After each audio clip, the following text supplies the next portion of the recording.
All right, guys. We got the new title update 6 patch notes. I have actually not read through these yet, so this is going to be a lot of changes for me. I've heard about a lot of them, kind of like, glanced at some of them, but I have actually been taking a break from Division for a month now, and I'm really excited to get back into it. So, new content. It's a side mission. It's an intro mission. Pentagon Breach. At the beginning of Episode 2, players will investigate a transmission from a fellow agent scouting the Pentagon for the perfusion bioreactor. Securing the bioreactor would allow agents to replicate the antiviral samples recovered at Tidal Basin. Agents must navigate flood damage and Black Tusk forces to take back the last castle. Cool. I somehow have not really followed the story. I'm sure there's others out there like me. Main missions. There is a new main mission. The Pentagon. Agents will discover the location of the perfusion bioreactor inside the Pentagon's underground research facility. The Black Tusk have already infiltrated the lab and are attempting to extract the extractor. Oh, the reactor. Same thing. DARPA research labs. In a race again time. I think that's supposed to say against time, but in a race again time, players must make their way through the Pentagon and into the DARPA labs as the Black Tusk are in the process of transporting the perfusion bioreactor through an abandoned Cold War tunnel network. I don't know why that's hard for me to say. Cold War tunnel network. Cold War. Okay, yeah. And a new specialization. Look at him. He looks kind of funny. Looks like the rumors were true. It is a rocket launcher. It's called the Technician. Technician is our 5th specialization and is equipped with a P-017 launcher, which fires 6 missiles to seek out enemies. The Technician also wields a Maxim 9 as their sidearm, and has access to the Artificer Hive skill variant and EMP grenades. It is also a support agent, which can boost both its own and other skills with its variant of the Hive, the Artificer. I think that's how you say it. Artifice. Interesting. Well, that'll be kind of cool. Hopefully, maybe. Marina Supply Route. It's a new classified assignment. Outcasts have been moving weapons and supplies into a boathouse on the Potato Mac and Cheese River. The boathouse was used as a transport depot during the outbreak to move assets to the Potato Mac and Cheese Center and the Roosevelt Island. Agents must investigate and seize all the weapons they can find. Then we got the Embassy Crash Site. This is another one of them classified assignments. A JTF helicopter filled with supplies was shot down. Who would have guessed? Another helicopter getting shot down. This is crazy. By the outcasts and crashed through the roof of the Mexican embassy in Washington, D.C. Wow. Agents will be tasked to locate the helicopter, to rescue the pilot, and secure the supplies before the outcasts get there. So much content. Actually quite a few little things, but I know a lot of people are really upset that there wasn't survival or a new game mode or something. PvP map. I'm interested in seeing if this is still horribly designed. It's called Wharf. Their PvP maps are just awful. They legit are like 3-lane. They're like League of Legends maps. There's 3 lanes with 1 spawn point, and it makes no sense. I hate them so much. And if this is another one of those long 3-lane maps, I'm going to be really sad. But there is also a new PvP mode, Team Elimination. It's the 3rd game mode of Conflict, placing players in 7 fast-paced rounds. The permadeath for each round is encouraging players to work together to ensure victory, but also offering great comeback opportunities. So it's a one death type style. That's interesting. However, I think if a team, is getting stomped on after like the first 2 rounds, they're probably just going to quit. There's already issues with people quitting a lot. So we'll see how 7 rounds goes. That's insane. 7 rounds. I feel like that's a little bit much. 5 rounds probably would have been better. 3 out of 5, but who knows? I find it hard to believe people are going to stick around for that many rounds. Exotic item. Sawyer's knee pads. Now, a lot of people are like, these are so cool looking. I think these things are hideous. Like, what is this? Lord of the Rings? We playing fucking Daenerys here? We got some White Walker fighting knee pads going on here. Not a big fan, but hey. Cool. Here's the stats. Short circuit. 80% jammer pulse charge speed. That's cool for the, pulsers. First wave tech. Disruption effects now destroy hostile skill proxies. After staying in cover for 4 seconds, you can... Okay, I'm going to try to read this again. After staying in cover for 4 seconds, you can the lead by example buff. Okay, it wasn't just me. They just wrote it wrong. After staying in cover for 4 seconds, you can the lead by example buff. Okay. Okay. So I think that means after staying in cover for 4 seconds, you gain the lead by example buff. Now, when you have lead by example, you gain 50% bonus armor while performing a cover to cover. Oh boy. If the distance traveled is at least 8 meters, you disrupt all enemies within 10 meters and gain 10%, 4% in PvP, bonus armor for each defensive attribute for 4 seconds. Wow. The disrupt occurs 1 second after completing the cover to cover. So, let's think of this here. It's at least 8 meters. You disrupt the enemies within 10 meters of you a second after you get there. And you gain 10% bonus armor for each defensive attribute. So if you had 10 defensive attributes, you would gain 100% bonus armor. In PvP, you would gain 40% bonus armor. That's kind of cool to promote their horrible cover system. Like, this could be cool. And while you're going cover to cover, you gain 50% bonus armor. Interesting. So to get that, though, you have to be in cover for 4 seconds. Right? Or no?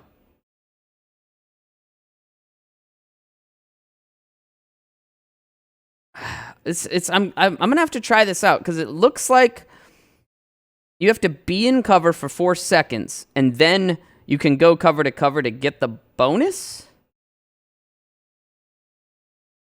I think because this first wave tech, after staying in cover for 4 seconds, you can the lead by example buff. Well, we'll have to try it out because I'm a little bit confused. Whether this means like if you're in cover for 4 seconds.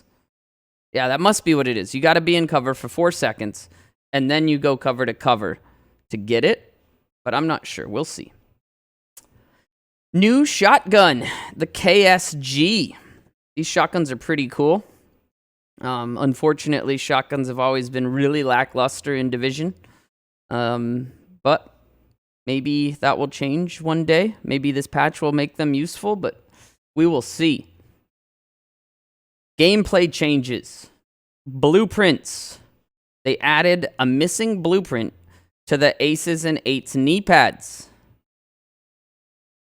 Removed 3 blueprints from the blueprint collection as they were not obtainable in-game. Blueprints that haven't been acquired yet will now be visible in the crafting bench interface with hints on how to acquire them. All right. Brand sets. Brand sets now have an item available on every slot. Mask, backpack, vest, gloves, holsters, and knee pads. That is great. 38 new branded gear pieces have been added overall. I'm like really excited about this. There's no more only 3 pieces of Araldi's. Like that's awesome. I've been wanting brand sets to have every slot. However, I've been told that this isn't quite true because 511 doesn't make a mask, and 511 is true to its form in real life. So, as far as I know, there is no 511 mask, and yeah, I don't think there's also a 511 holster either, but we will see. Control points. Control point officers will now revive all downed players instead of only reviving the player that was downed last in co-op sessions. Crafting has been changed. Enemies will no longer drop crafting materials that the player is currently capped out on. I wonder if that means they'll drop the other materials or if they just won't drop anymore. Deconstructing gear and weapons have a chance to provide polycarbonate. That's nice. The chance to gain extra materials from deconstructing stays the same. They lowered the crafting costs. When crafting, fewer gray and brand materials will now be required. At Gear Score 500, the base materials required are now 60. It used to be 85. Brand materials required are now 5, down from 8. That's nice. I think you could hold 50 brand materials each, so now you can craft 10 on a capped out unless they upped it. Enemies will now drop higher amounts of crafting materials. Green materials up to 12 from 6. Blue materials up to 9 from 4. Named enemies drop larger quantities than before. So this is good. It's not going to be so tedious to farm for crafting materials as much, I think. I think a lot will come, just naturally. Crafting material containers will now drop 1 green and 1 blue material instead of just one of either. That is great. I know a lot of times I was trying to farm for just electronics or ceramics, and I would always seem to get exactly what I didn't need. So this is great news. I like that change. Added a notification to the crafting interface that increases clarity when an upgrade to the crafting bench is available.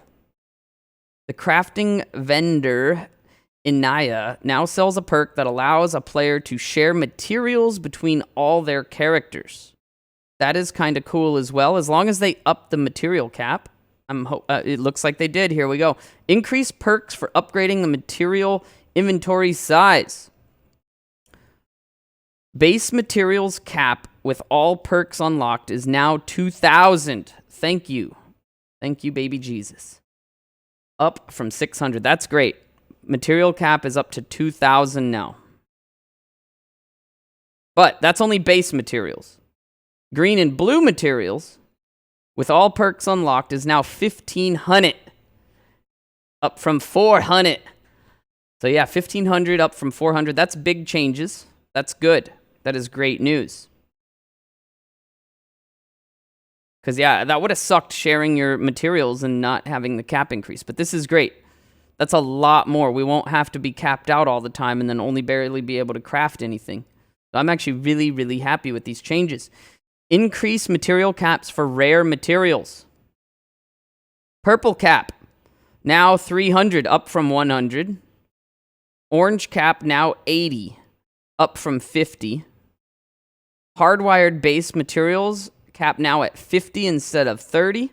Hardwired components cap now at 10, up from 5. So this is cool. This is good news. I like all those crafting changes. Okay. Gear mods. Offensive protocol. Precision.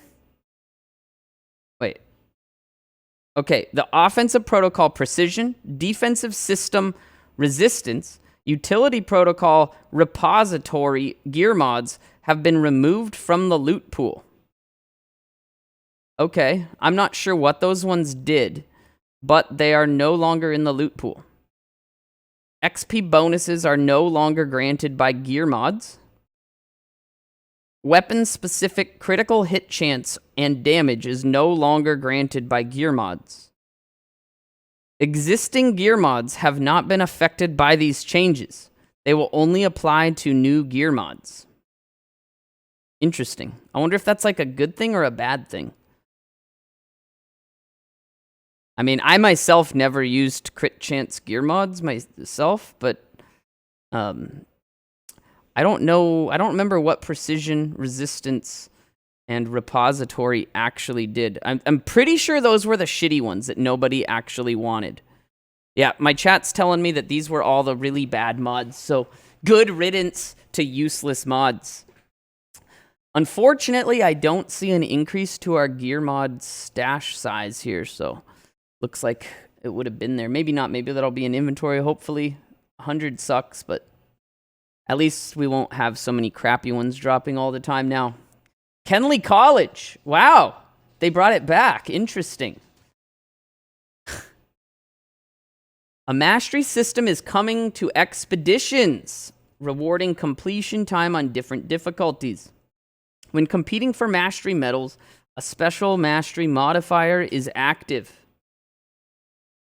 Dead Drop is the modifier active when Kenley College is going live with Title Update 6. With Dead Drop, enemies, based on their veterancy, will drop different types of live grenades when they die. The requirements to earn a medal are shown in the UI, allowing players to compare their completion times. You know what would be really nice if these grenades blow up their friends? So you kill one and then boom, they die, and then they drop and boom, boom, boom, boom, boom, boom. That'd be sweet. The requirements to earn a medal are shown in the UI, allowing players to compare their completion times. Players will now be able to play Kenley College on normal, hard, and challenging difficulties, which each difficulty mode has its own mastery time. Kenley College will be opening again on October 15th with all 3 investigation areas active. It will then close on October 29th and go on a 2 weeks closed, 1 week open rotation. That sounds stupid, but cool, I guess. Maybe? No. I don't understand that, but okay. The Diamondback exotic rifle will be a guaranteed reward for your first completion of Kenley College when the expedition opens. I really don't understand why they are only opening this for 1 week every 2 weeks. It seems strange to me to limit it like that. It's almost as if they think people really like this Kenley College or something. I'm not sure. Maybe it'll change now that there's like, this mastery system. But when this came out, this was like, I did it once and I was like, there's no way in hell I'll ever do this again. It takes way too long. It was way boring. It was just really, really lame. So maybe it'll like reward like crazy and that's why it's time gated. Maybe not. Maybe this is their like way of trying to pretend that it's like exclusive and cool. I don't know. We will see. But that sounds pretty stupid on first read. All right, loot targeting. This is cool. I like this. You can see the little emblems all over. Look at that. Would you just look at it? Loot targeting is a new feature introduced with Title Update 6, Episode 2. When reaching World Tier 5, players will be able to see named zones, and missions now have icons they now have icons to reflect a higher drop chance for specific items. This allows agents to target specific brands, weapons, and mods in these missions and zones. A detailed article about this feature can be found here. Wow. So I'm curious if this will rotate, or if, like, we want wyvern pieces, we're going to be, limited to only farming this same thing. Hopefully it rotates. I haven't read this link here. It'd be really, I think, lame if it doesn't rotate. Okay, I'm being told it rotates. Good. Rotation, good. If it didn't rotate, I feel like it would have been super lame, and, we would have been pretty much forced to farm the same mission over and over and over. But I'm being told it does rotate daily, so that's cool. Which also looks like it means that there might not be all the brands and all the gear every day. Maybe it will. Maybe there is everything. I'd probably have to read this to find out. I think that'd be kind of cool if not all of them can fit every single day. So that like some days you can spend that day really target farming what you're after, or you know, whatever. But maybe all of them will be up at once. I'm not sure. I haven't read it, so. Okay, named items. We have added new named items, as well as upgrading existing ones. Named items are improved versions of normal items with a unique name and a fixed talent. The talent is a slightly better version of a normal high-end talent to ensure that these items are more rewarding and powerful. So, the named items will say have a stat, like a talent on them, but it'll be like a higher amount. So instead of, 15%, it'll be 25%. I'm not certain on the numbers of all of them, but I think that's fairly accurate. If the normal item would have 15, I think the named one would have 25 or so. Which is cool. It's like ancient items. Now, onboarding improved tutorials. I'm not really interested in this. I doubt anyone's really interested in the improved tutorials, but if you're new to this game, apparently there's better tutorials. So we're not going to even read that. Early game. Players now automatically start with the second weapon slot, and the perk has been removed. Tutorials for unlocking perks happen later. Yep, we got some changes to early game, but you can read those if you feel like it. UI improvements. This is great because the UI in this game has been really, really, really, really bad.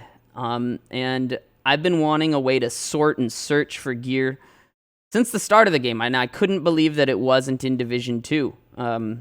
Or at least an API, so that a third party like Destiny Item Manager for Destiny has, where we can manage our loot and builds and loadouts and search through a browser if they aren't willing to give us the search feature. But it looks like they do. From first glance here, I see all sorts of cool stuff. So, the character menu has been renamed to Inventory to add clarity. Woo! Multiple improvements to notifications meant to reduce clutter and improve pacing of information. All right. But yeah, at glance here, you can filter. You can see you have 30 items with crit chance, 21 items, 21, with skill power, and vice versa. You can click on these things, and it looks like it will show you all your items with health, or something like that. So yeah, it looks like this is all your equipped gear. I was wondering because this doesn't have health on it. There's 14 items with health. Looks like those will be, in this. That's really cool. I'm actually really excited about that because inventory management in this game was awful. It really was. It was like super tedious, and I had a lot of friends actually stop playing this game because of inventory management. Constantly having to go through gear and compare. And now with the increased stash space, which we haven't gotten to yet, it's going to be even more difficult to compare and find stuff. So with this change, this is great. Really, really, really, really great. All right. New PvP. So, the DZ Daily Project now is a PvP project. Each day, this project will now lead players to a dark zone or conflict activity. There's a developer comment here. We took this approach instead of adding a new project category because players can already feel overwhelmed with the number of available projects, and we didn't want to add more clutter to that experience. Bonus armor is now properly visualized for enemies. We got a developer comment here. Previously, you only saw bonus armor appear on teammates and yourself. This led to the feeling that shots were being dropped because there was a lack of signs and feedback when you were shooting through an enemy player's bonus armor pool. That's funny. I didn't realize that was one of the problems. This change lets the game feel both more responsive and more tactical, putting more knowledge in the player's hand before they initiate an attack. So that's good news. Apparently, I didn't even know this. because I stopped playing PvP pretty much after the first patch when I think it got really, really, really bad. I know some people might think that the original PvP was bad, but I think it's progressively gotten worse. I know there was a lot of complaints about shots not registering, even when they're just like, dumping into a stationary target. And it looks like that might be why, because bonus armor, was not being shown. So you didn't even see you were damaging that bonus armor. So that's a good change. That's kind of weird that it never did show that. And now you'll actually know if they have a bunch of bonus armor. Normalization. Players' stats will no longer be modified. Thank God. And agents receive their full recalibration bonuses at endgame. Thank God, because it was so bad. I remember having a build where, early in the stages, where I recalibrated crit chance on a lot of my gear. PvP had a negative 20 crit chance modifier already on it. So my 60 crit chance was already 40. But then I joined the normalized game, and all of my crit chance rolls got turned down to their base value, which was like 4 instead of, 14. And I ended up having like 15 crit chance to players. It was ridiculous. It was so bad. So this is a great change. Very great change. Players below gear score 500 will still get a boost to 500, but agents that have optimized their gear will now have a slight advantage. Begin the tiers. Talents still have PvE and PvP versions and are now displaying their PvP version when entering a PvP activity. PvP modifiers are now shown in the UI. That's great changes. A little bit more, clarity. People actually can know what's going on instead of needing to research and figure it out themselves. Conflict. End of match presentation. We have dramatically overhauled the overall presentation for Conflict in Title Update 6. New loading screens, new match starts sequence. Ooh. Updated boost signs and feedback. Bummer, I wanted them to get rid of that. I just wanted boosts gone. Updated victory and loss presentation. Winning teams are also greeted by new music. I'm really excited about that. Ecstatic. Reworked end of round screen. This has received updates to pacing, and layout is now focusing more on the earned rewards. Okay. The end of match reward. Players will now always earn a reward for playing a match of Conflict, regardless if they won or lost their match. Okay, well that's good. I mean, I was pretty excited when I saw these changes to hear new music greeting me, but this tops it. This is actually a good change here, not a stupid change. There was an issue in Conflict where, when people had a feeling that there was no way they were going to win, they would just leave because they wouldn't get loot. And people like loot. So, this is great. Now, you can get rewards for playing Conflict. However, I'm curious if we're going to see an influx of AFKers that are just, setting up macros to play Conflict and hit buttons so they don't get kicked for, being idle or something. I bet we will see an influx of AFKers that are just trying to farm loot in their downtime of not playing. I can already see that being exploited. We'll see, though. Players still earn additional rewards for ranking up and winning. And there's a developer comment. In general, Conflict reward pacing... In general, Conflict reward pacing was not on par with the rest of the game, and we think the update will up the incentives for our players to jumping into Conflict. Man, they are not very good at writing.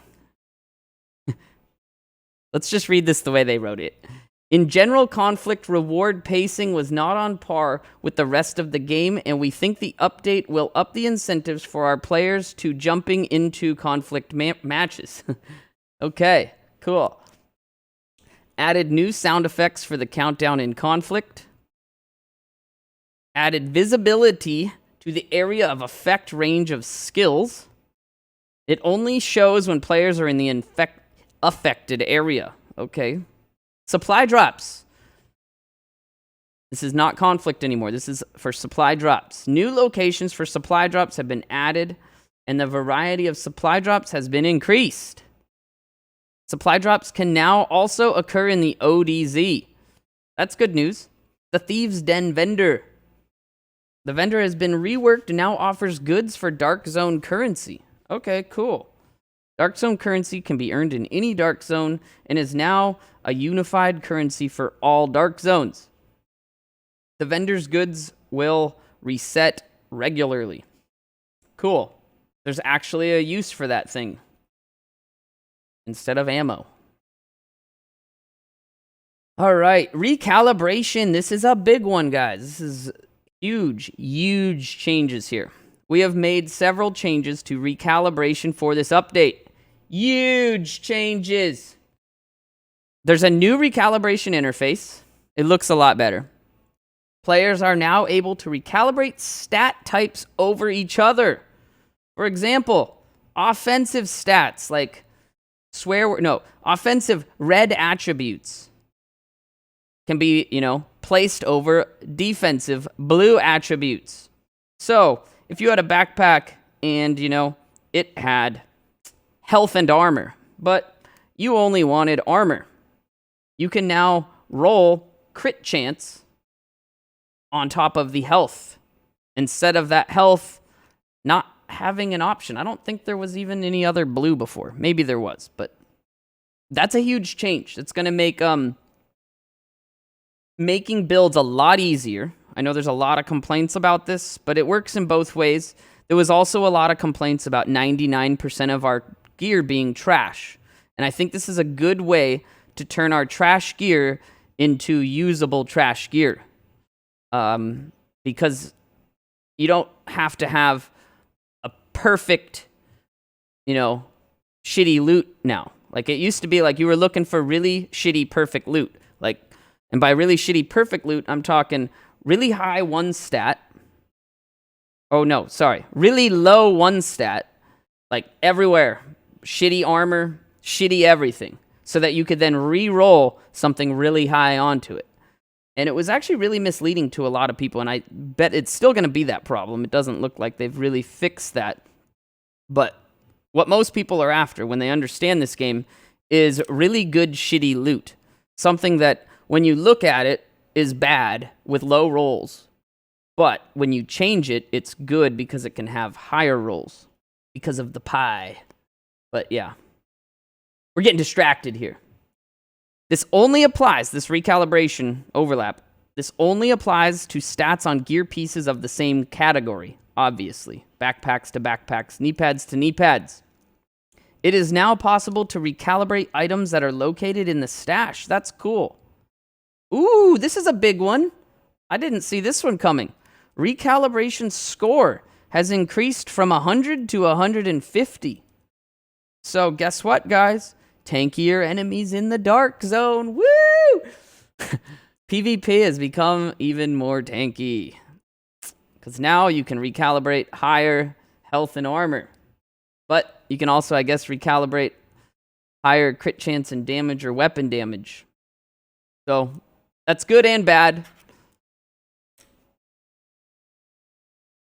Let's see what else here. The Shepherd and Call for Backup. Shepherd rank now rises automatically. Filling the Shepherd meter now triggers an automatic endorsement. The host may still grant an additional endorsement. Due to this additional available endorsement, Shepherd ranks now require 15 endorsements for the first rank and 7 for each additional rank, up from 10 and 5. Stash. Thank you very much. Stash space perks increased by 150. Players will now have 300 stash space with all perks unlocked. This will cost $49.95 and will be retained throughout the lifeline of Division 2. Just kidding, it's free. Just kidding. Increase the mailbox capacity to 60. I think it used to be 30. So that's cool. This is good news. We can now store twice as much shitty loot in our stash. I've been wanting stash space for a long time. Like, desperate. Absolutely desperate. And when I saw that they were adding all these new brands and all this new stuff to the game, I was like, there's no fucking way we're going to be able to manage with 150 stash. They either need to just, give us more stash space, or at the very least sell us more stash space. And I'm glad they just gave it to us. I still want to buy more. Dual wield my credit cards and just have like 3,000 stash space. Thank you. All right. Balance changes. Okay, here we go. Let's look at the nerfs and buffs. Alps Summit. So, 2-piece set bonus is now plus 10% skill power, up from 5. That's great. Thank you. China. 3-piece set bonus is now 20 skill haste. It got nerfed. It used to be 30%. Now it's 20.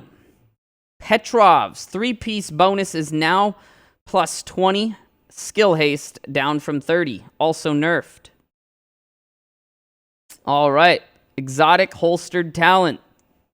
Chatterbox. They let us know that this is a nerf. Thank you. While holstered, reloading your weapon within 5 seconds after a kill grants 15 fire rate for 10 seconds. It used to be 20. That's a bummer. They nerfed it. Nemesis, nerfed. While holstered, gain 15% headshot damage when scoped with your current weapon. The PvP version remains unchanged at 10%. This got nerfed as well. It used to be 25% headshot damage. It is now 15%. Merciless got buffed. While holstered, landing a shot has a 5% chance to deal 100% damage as explosive damage, up from 20%. And if they didn't change it, Merciless actually double dips damage to elites, so it will be actually more than 100%, likely. So like, if you hit for 50k and it procs, you're gonna see a higher than 50k explosive, which is cool. Which is pretty cool. I wonder what the calculations on this are. Like, as this holstered talent, how much that in average will add to your overall damage. I'm guessing it's around 10% overall damage, which could be cool. It could be a decent thing now. Now, BTSU gloves.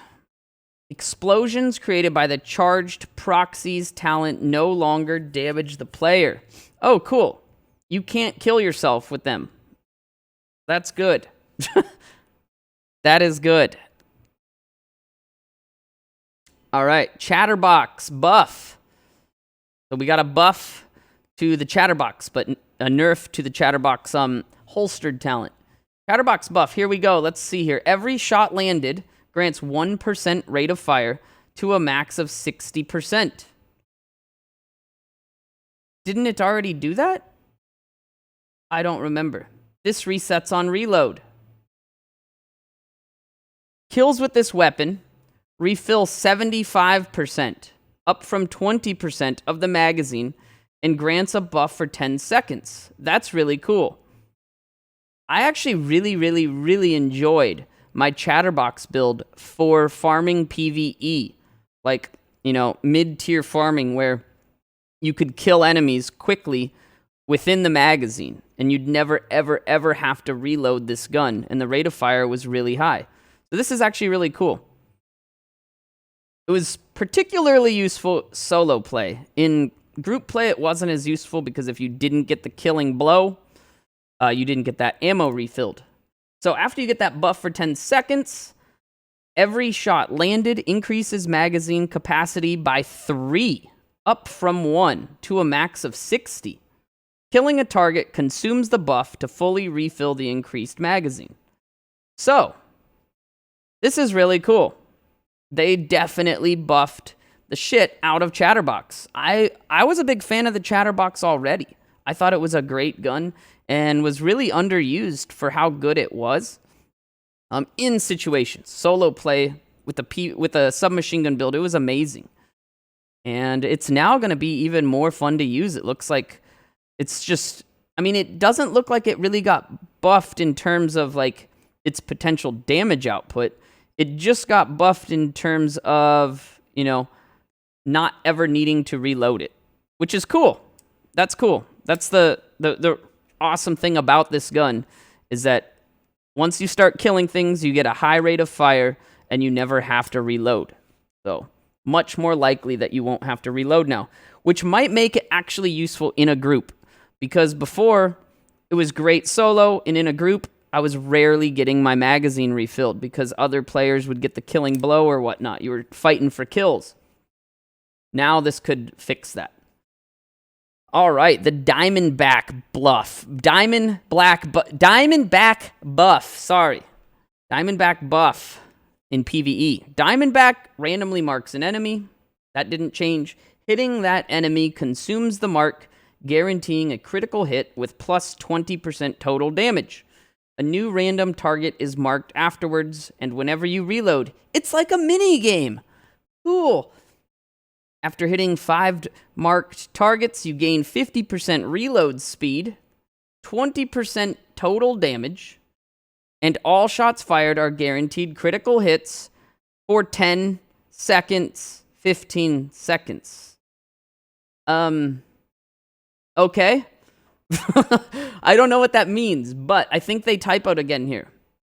Maybe it is 15 seconds now? I don't know. I can't tell. All shots fired are guaranteed critical hits for 10 seconds, 15 seconds. Take that as you will. While drawn, each time a round is loaded, gain 20% up from 15 bonus armor for 3 seconds. Okay. Although current live version text says 20%, it was bugged and only did 15%, and it now grants 20% instead of 15. So basically, it looks like it's just working the way it was supposed to work, but maybe this right here means they increased to 15 seconds? I'm not sure because the wording is all scuffed up here. All shots fired are guaranteed critical hits for 10 seconds, 15 seconds. My guess is that it's now 15 seconds instead of 10. I never really used this gun. I plinked around with it and was like, what a cool little mini game. And then I just shelved it and never used it again. But hey, there is a new functionality in PvP for this gun. Headshots against players trigger deep fangs for 5 seconds.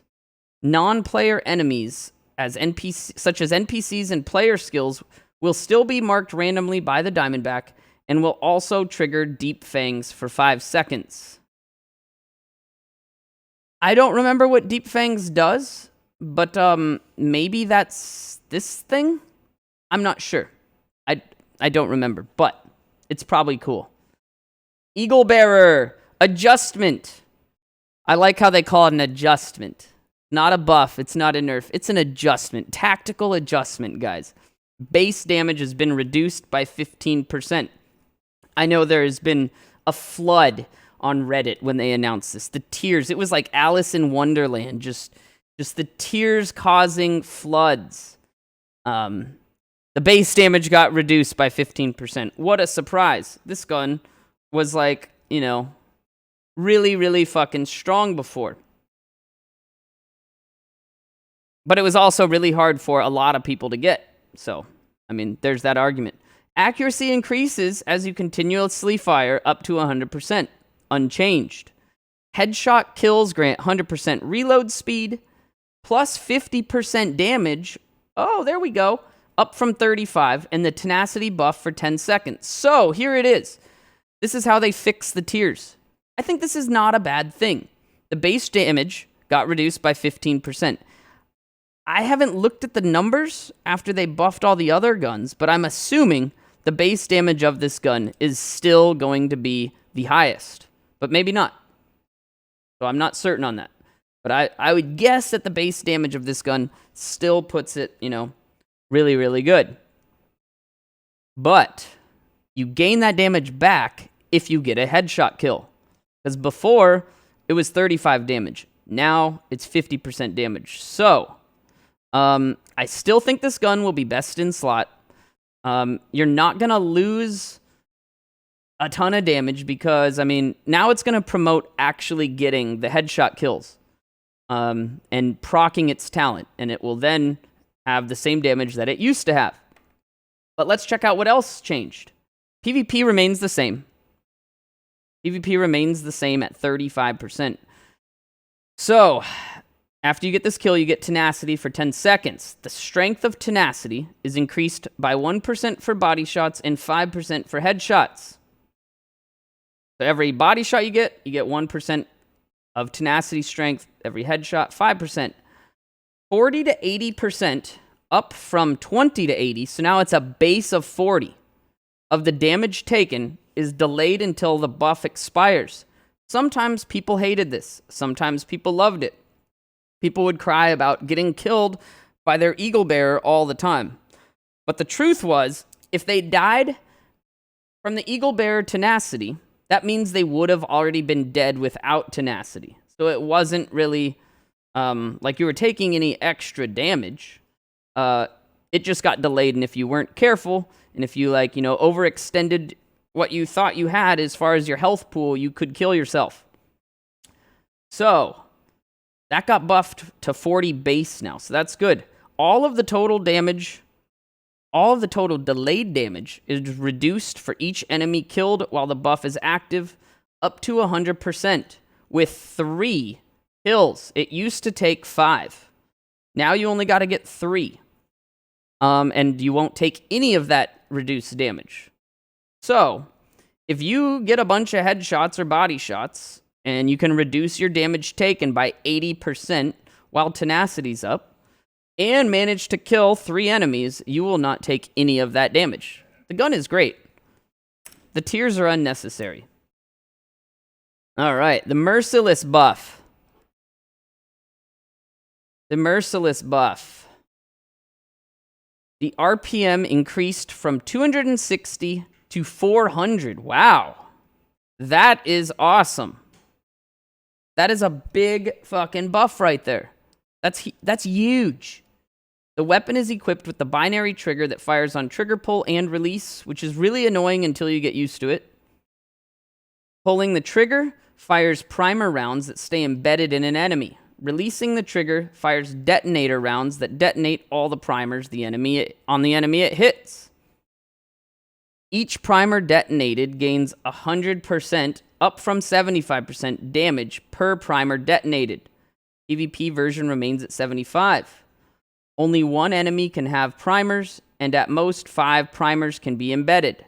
What that means is that you can shoot, miss, shoot, miss, shoot, miss, shoot, miss 5 times, and then, hit the detonator, the one that you normally would miss, and it will cause them to blow up a ton of damage.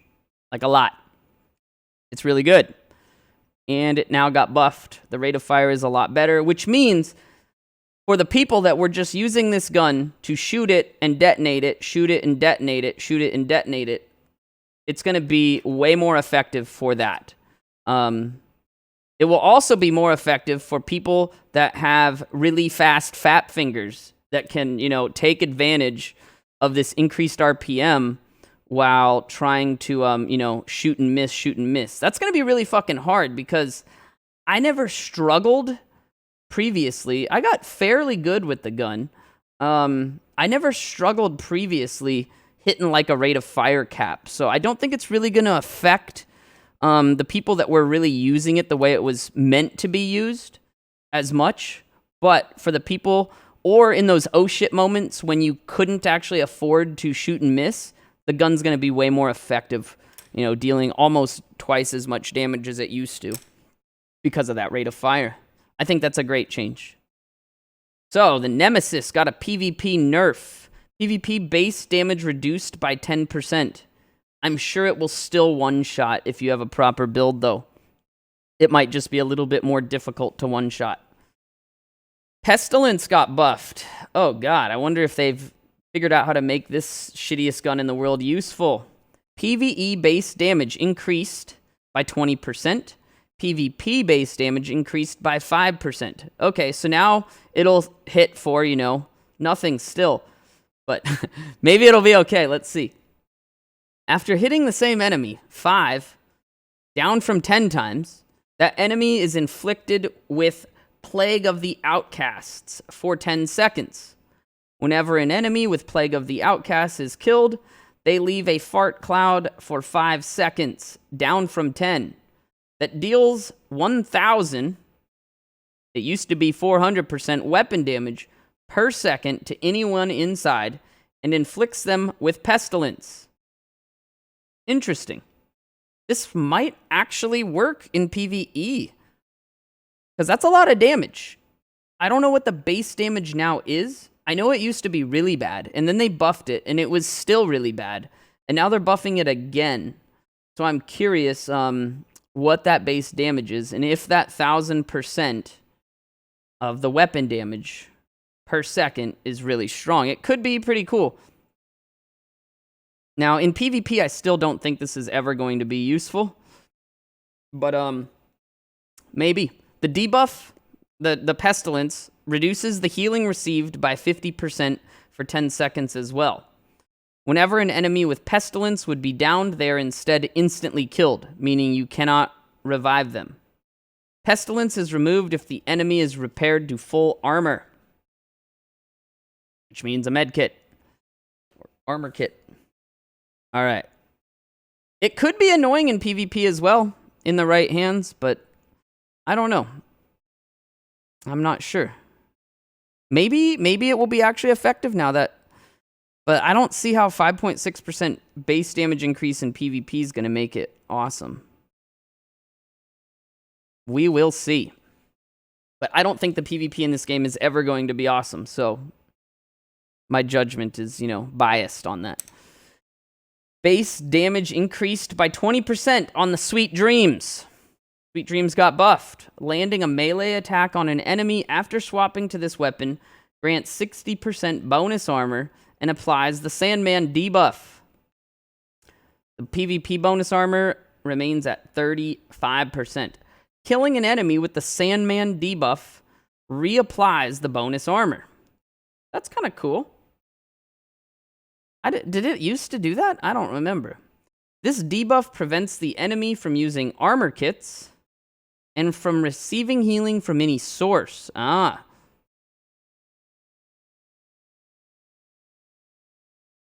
While equipped, dodging reloads 25% of your current weapon's magazine. That means equipped means holstered, basically. It doesn't mean like in your hands. Here it says, and if drawn, which means in your hands, dodging grants 20% weapon damage for 10 seconds. That is the new added functionality. That could be cool. If they buffed shotguns, this could be fun in PvE. Definitely. That could be pretty cool. I don't know what they did to shotguns. We will see. It'd be nice to be able to have a useful shotgun build. All right, the NPCs. Damn, we're not even halfway through this list. Holy shit, this is going to be like a 10-hour long video. They rebalanced hard, challenging, and heroic difficulty. Black Tusk Warhounds and mini-tanks will now feature red blinking lights before they perform their on-death explosion. This is now consistent with how all other NPCs signal that they will explode. The Black Tusk mini-tank now has a short wind-up before its on-death explosion. They fixed an issue that prevented the Black Tusk Warhound's turret from not being able to rotate beyond a certain threshold when moving. There is a developer comment here. It says, this means the Warhound will be able to hit a target more frequently when moving, which was always intended. They decreased the effectiveness of the Black Tusk mini-tank after its controller has died. Its controller means the NPC that's hiding behind a wall somewhere. Increased a wind-up time of the LMG greatly. Decreased accuracy significantly. And enabled friendly fire. Interesting. So it can actually kill its teammates. Removed explosive ammo from the elite Black Tusk Warhound and replaced it with triple shot. 3 successive shots after a short delay between each. Which means you didn't remember those elite Black Tusk Warhounds would shoot you and cause you to bleed. And a lot of times that meant you were going to die no matter what. So now it shoots 3 shots. And their developer comment was, bleed was too punishing when applied by the Warhound. I agree. Shit was annoying. It was already strong enough. I'm curious if the triple shots are now 3 weaker shots or, 3 strong shots. We'll see. I have a feeling it's 3 weaker shots. NPCs are now more aggressive when entering combat with the player. Okay, they will now rush you directly, run past you, and take cover. Just kidding. Assaults now provide cover fire for their allies when entering combat if a heavy weapons is not present in their fire team. Interesting. Maybe that means they're going to be smarter. Decreased outcast tank and underground tank health by 12.5%. Increase the movement speed of underground tanks slightly. They decreased crowd controlling effectiveness against the tank NPCs slightly and in a number of different ways. Shock duration decreased by 50% for tanks. Ensnare duration decreased by 50%. Burn no longer staggers or affects them. Blind causes them to stand still and shoot wildly, with friendly fire turned on. Blinded melee tanks slowly move to the player's last known location but will not attack. Confuse causes tank NPCs to walk around randomly while shooting wildly, with friendly fire turned on. Confused melee tanks slowly move towards the player, but with a decent amount of delay. Player turrets are now more likely to be targeted by the NPCs. This is especially true if the player is hiding in cover or not doing anything particularly threatening. The hitbox size has also been increased slightly, and we fixed some issues so enemy NPCs will now hit turrets a bit more easily. Turret nerf. PvP is still awful. Skills have been individually tuned for PvP. Any value adjustments will be displayed in the skill information panel. Damage adjustments only affect damage dealt to players in conflict and all dark zones. NPCs with dark zones take unmodified skill... NPCs within dark zones take unmodified skill damage. Status effect duration adjustments only affect status effect... Jesus, this is hard to say. Status effect duration adjustments only affect status effects dealt by skills to players in conflict and all dark zones. I don't know why that's so hard for me to say, but it was. Status effects durations are unmodified to NPCs within dark zones. I can't even comprehend that right now. Let me just take this in for a second. Status effect duration adjustments only affect status effects dealt by skills to players in conflict and all dark zones. I don't know if I'm just stupid, slow, high, tired. I don't even know, but my brain is not working right now. All right. Status effect durations are unmodified to NPCs within dark zones. Shield damage taken adjustments only affect damage dealt to shield from players. NPCs deal unmodified damage versus player shields. So I think what this status effect duration means is that there is adjustments that they made to them that are only affecting NPC or only affecting players rather than the NPCs is what that means. I just don't know what the adjustments are. That's probably why I'm confused here. All right. Healing adjustments affect all healing within conflict and dark zones. Cooldown adjustments affect usage of skills within conflict and all dark zones. Here are the damage adjustments. Oh, okay. Well, there's the stuff that I was confused about. So, these are the buffs. Pulse Jammer. Pulse Jammer did damage? Oh, yeah. That was the one that would, like, the EMP damage, I guess? Pulse Jammer, 0.16 to 5. Sniper, 0.12 to 4. There's a bunch of buffs here. I don't want to read all these, but there's a lot.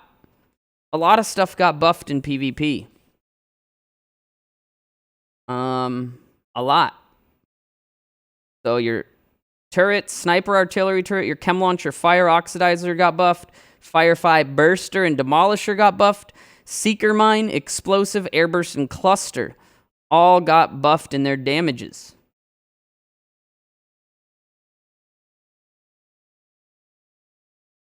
Let's see here. Damage taken adjustments. Nerfs. Shield. Nerfed. Shields nerfed, nerfed, and nerfed. I guess bigger number means nerf. Healing adjustments. Nerfs. Restorer Hive, Chem Launcher, Reinforcer. Nerfed. Seeker Mine Mender. Nerfed. Drone Fixer. Nerfed. They all used to be 0.64. Now they are 0.5s. I don't know how this is all going to, work in PvP, because numbers are bad. Status effect duration, nerfs, blinder.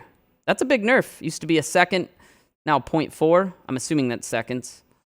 Cooldown adjustments, pulse for conflict. Big nerf on pulse's cooldown adjustment. Looks like it goes to a 1-to-3 ratio there. That's like 300% longer.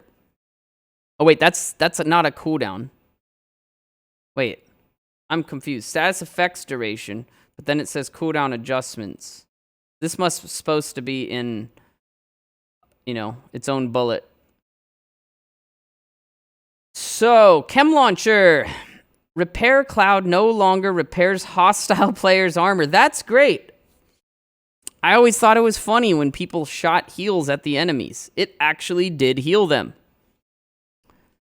Now, Striker Drone damage is now affected by damage to elites attribute. That's good. Apparently it didn't used to be. Firefly. All Firefly variants can now be quick deployed and will rapidly seek out the nearest target. Thank God, that was so annoying. That's great. Increase cooldown of Blinder Firefly from 60 to 90 seconds.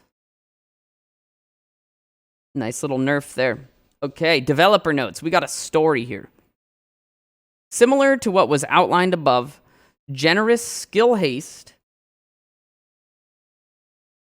Similar to what was outlined above, generous skill haste from gear and the addition of the exotic BTSU gloves meant players could achieve both very frequent and very long blind durations on NPCs. Coupled with something like an equally short cooldown on cluster seekers, it was possible to crowd control an entire wave of 10 plus enemies while simultaneously dealing tens of millions of damage with ease and at very little risk. That is what we used to do when we were bored and wanted to farm checkpoints. We would just sit in cover and shoot blind and shoot seekers, and everything would die. And it was very easy and very boring. But it was interesting.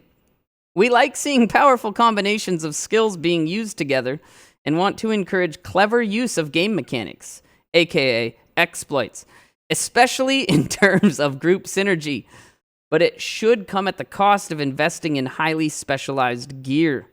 With these changes, it is still possible to achieve a 10-second, or lower cooldown on both the blinder firefly and cluster seeker mines. However, it will require a more significant investment in skill haste to achieve such a powerful force multiplier. All right. That's just a clever use of a paragraph to say we nerfed it. The Stinger Hive now applies the bleed status effect on hit.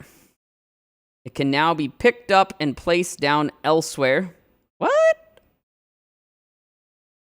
You can pick up your hive now.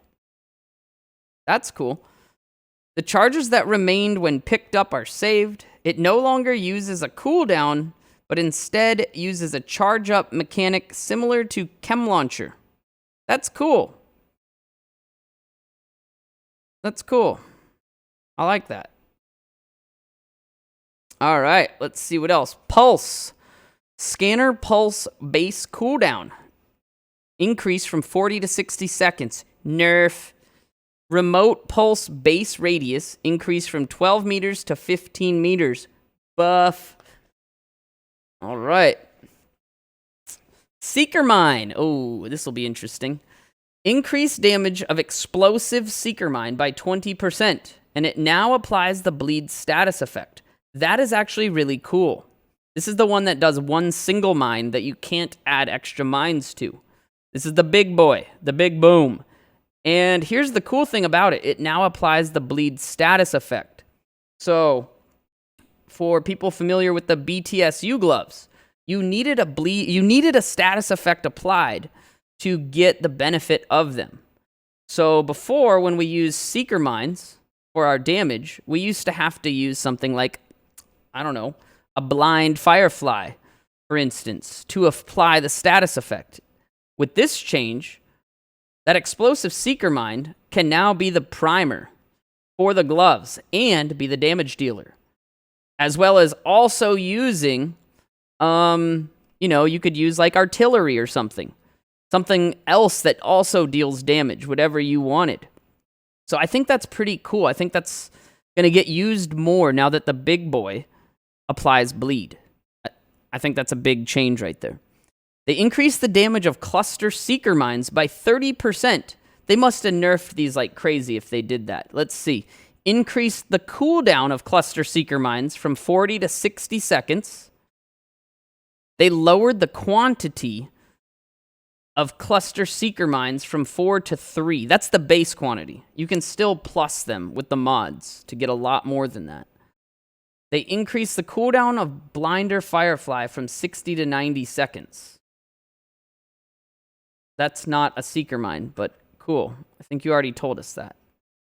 I still think that's a buff to the seeker mines, because they're going to be doing way more damage, and you'll still be able to get the cooldowns to good numbers, I think. Like, I don't think that's that huge of a nerf, if at all. I'm not sure with the maths there, but each little cluster seeker mine will do 30% more damage now. But what interests me more now is this explosive seeker mine applying bleed, so that you can use 2 explosive skills now. Interesting. Holy story here. Developer notes. We've seen an overall positive reception from the community in regard to the improvements to skills and skill haste in Title Update 5. And it's been great to see players theory crafting and using their new and improved builds. With skill-based builds becoming more and more common at the end game, however, it was clear that some combinations of skills had become overly disruptive to the intended experience. That overly disruptive means that they were, better than that the developers had somehow calculated with their infinite use of gear and math that they designed, had ever, foreseen. Interesting. In particular, the generous increase to skill haste on gear, coupled with the reduced base cooldown of cluster seekers, meant achieving a very short cooldown was relatively easy. While we're happy with the damage output of the cluster seeker itself, The skill does more than just blow things up, as it effectively causes NPCs to panic, frequently flushing them out or away from cover, leading to even more damage received. For this reason, the Cluster Seeker can be seen as a significant force multiplier, especially in group content, because encounter balance and cadence is important for creating not just challenging combat, but a satisfying overall experience. We felt it necessary to increase the cooldown of Cluster Seekers to 60 seconds. It's still 30 seconds shorter than Title Update 4, and lower the number of mines deployed by 1, while giving it a boost in damage to compensate, ensuring it remains your best choice when it comes to eliminating multiple spread-out targets at once. The increase in damage and the addition of the bleed status effect of the explosive Seeker Mine should also increase its attractiveness and make choosing between it and the cluster variant a more meaningful choice. Interesting. Turret. Assault turret and sniper turret damage is now affected by damage to elites. That's good to know. I didn't even know it didn't used to be. Increased drain on incinerator turret active duration when firing. So that's a nerf. That means it will die quicker. Now I wonder if that applies damage to elites. I don't know. Did it used to? Does it still not? We will never know. Maybe we will. New talents. Here we go. This is good stuff. They should have put this at the top. Come on. Unless it's a bunch of, like, nerfs. Let's see here. Talents. Composure. Here's a new one. While in cover, you gain 10% total weapon damage. Cool. Composure can be found on knee pads. It requires 11 reds. Damn. Okay. That's a lot. That's a lot of reds. But hey, a lot of my builds had more than 11 reds. So this is pretty cool, I guess. I used to just run damage to elites on my knee pads, but with the changes, we haven't went over that yet, to the talents and damage to elites, it looks like my high red builds, they're going to be running this now. 10% damage while in cover. So, new talent that I'm going to be looking for. I'm going to write that down. Composure. Knees. I got to get that on my knees. I needs that on my knees. All right. Concussion. Headshots grant 15% brain damage for 2 seconds. 5 seconds with marksman rifles. Concussion can be found on mask items. It requires 7 reds. Okay, so headshots grant 15% headshot damage for 2 seconds. 5 seconds with marksman rifles. Interesting. Let's see here.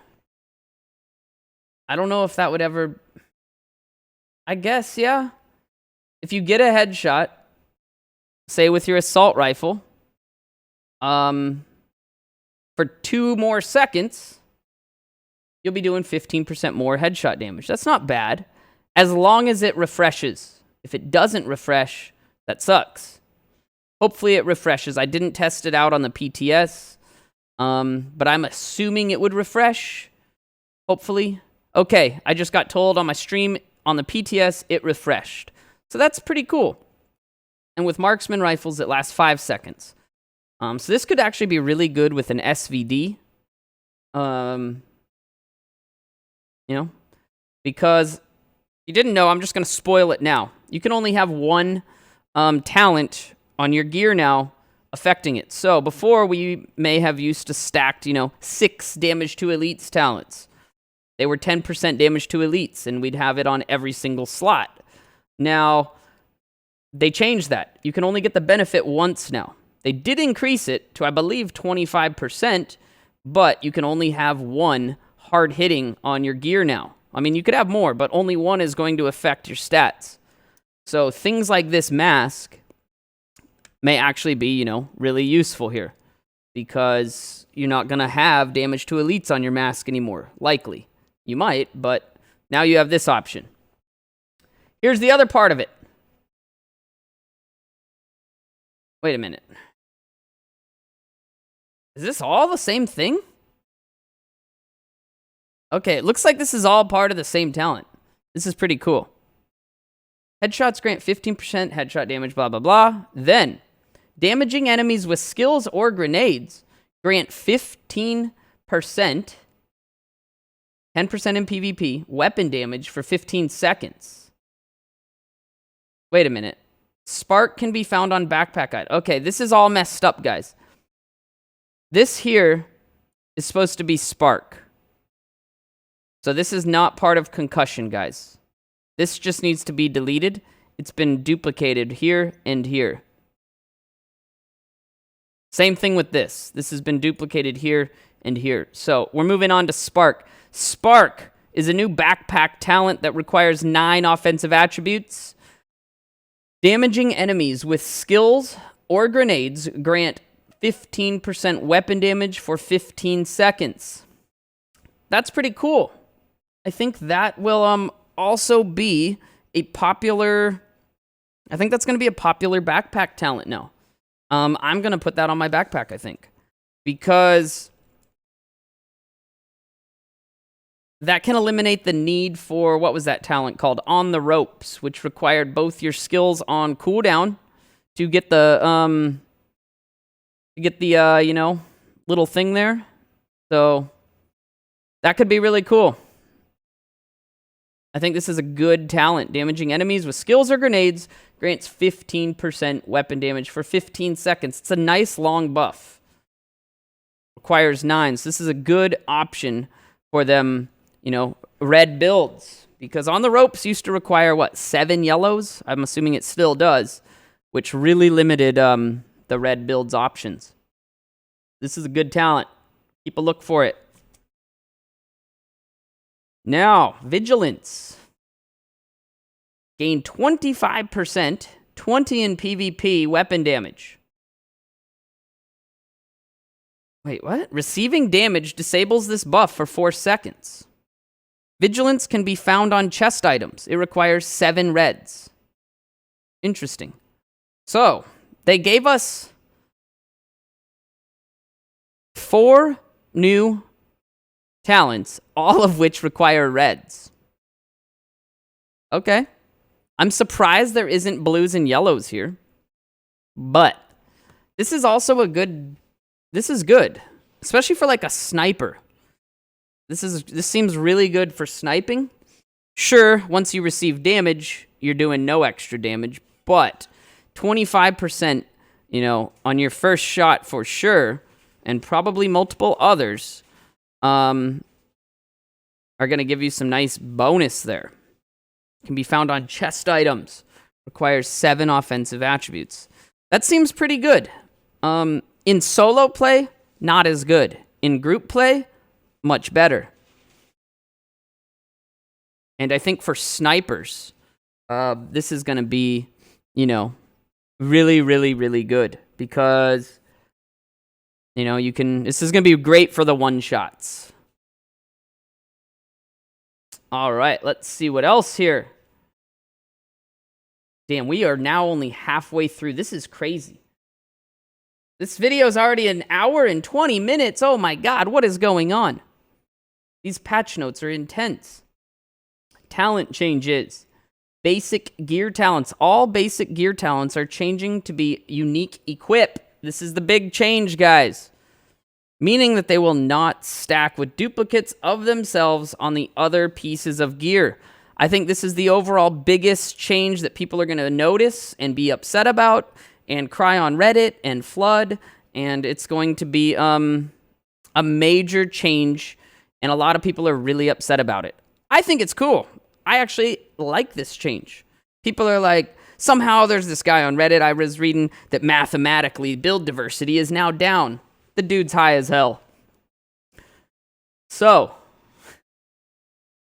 what this means is that you will have to compose builds of unique talent combinations instead of stacking one talent on all pieces. To compensate for this, all of the basic talents have gotten boosts to their power level. I think this is good.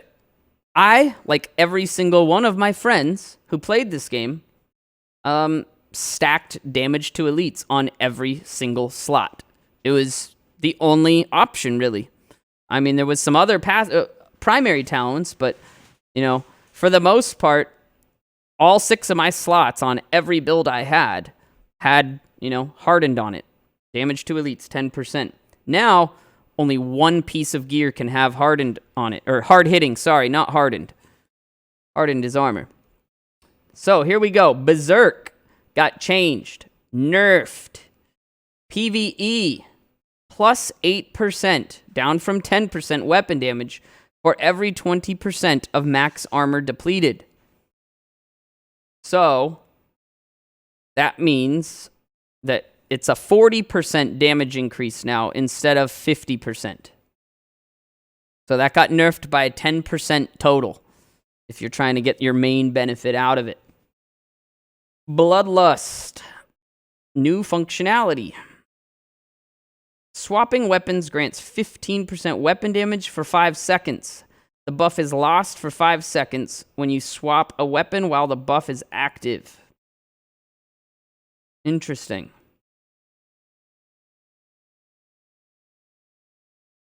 That seems pretty strong, actually.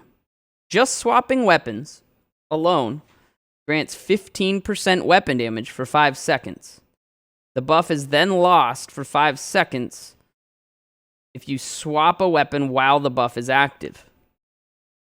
This could definitely be used, pretty usefully. Especially if you have, if you're not a sniper and you've got 2 assault rifles, If you're wearing two weapons that you like shooting both of, this is actually pretty damn good.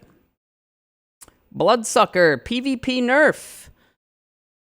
This is not changed in PvE at all. PvP, depleting an enemy's armor adds a stack of 15%, down from 20, bonus armor for 5 seconds. The max stack is now 2, down from 5. Wow, that is a huge PvP nerf. So, you can now get a total of 30% armor. You used to be able to get 100% armor. So that is a massive nerf in PvP. I think it was needed too. Shit was broken. All right. Calculated. PvP buff in PvE was unchanged. PvP kills from cover reduce skill cooldowns by 20%, up from 10%. Capacitive got buffed. 50% skill duration, up from 20%. Okay. That's a big change. Capacitive. One thing of capacitive now increases your skill duration by 50%. That's a lot. Centered. Buff. Headshot kills grant status effect immunity for 30 seconds. Wow. Up from 10. That's pretty good if you want to be status effect immune. And keep in mind, a lot more of these are options now that you don't feel forced, even though it wasn't forced, but I sure felt forced to have damage to elites on every single talent. A lot more of these talents are going to become interesting. Compensated, nerfed. Weapon damage is increased by 10%, down from 15%, when your critical hit chance is below 20%. Finally, they fixed the exploit. Now correctly removes the buff if critical hit chance is increased while the buff is active.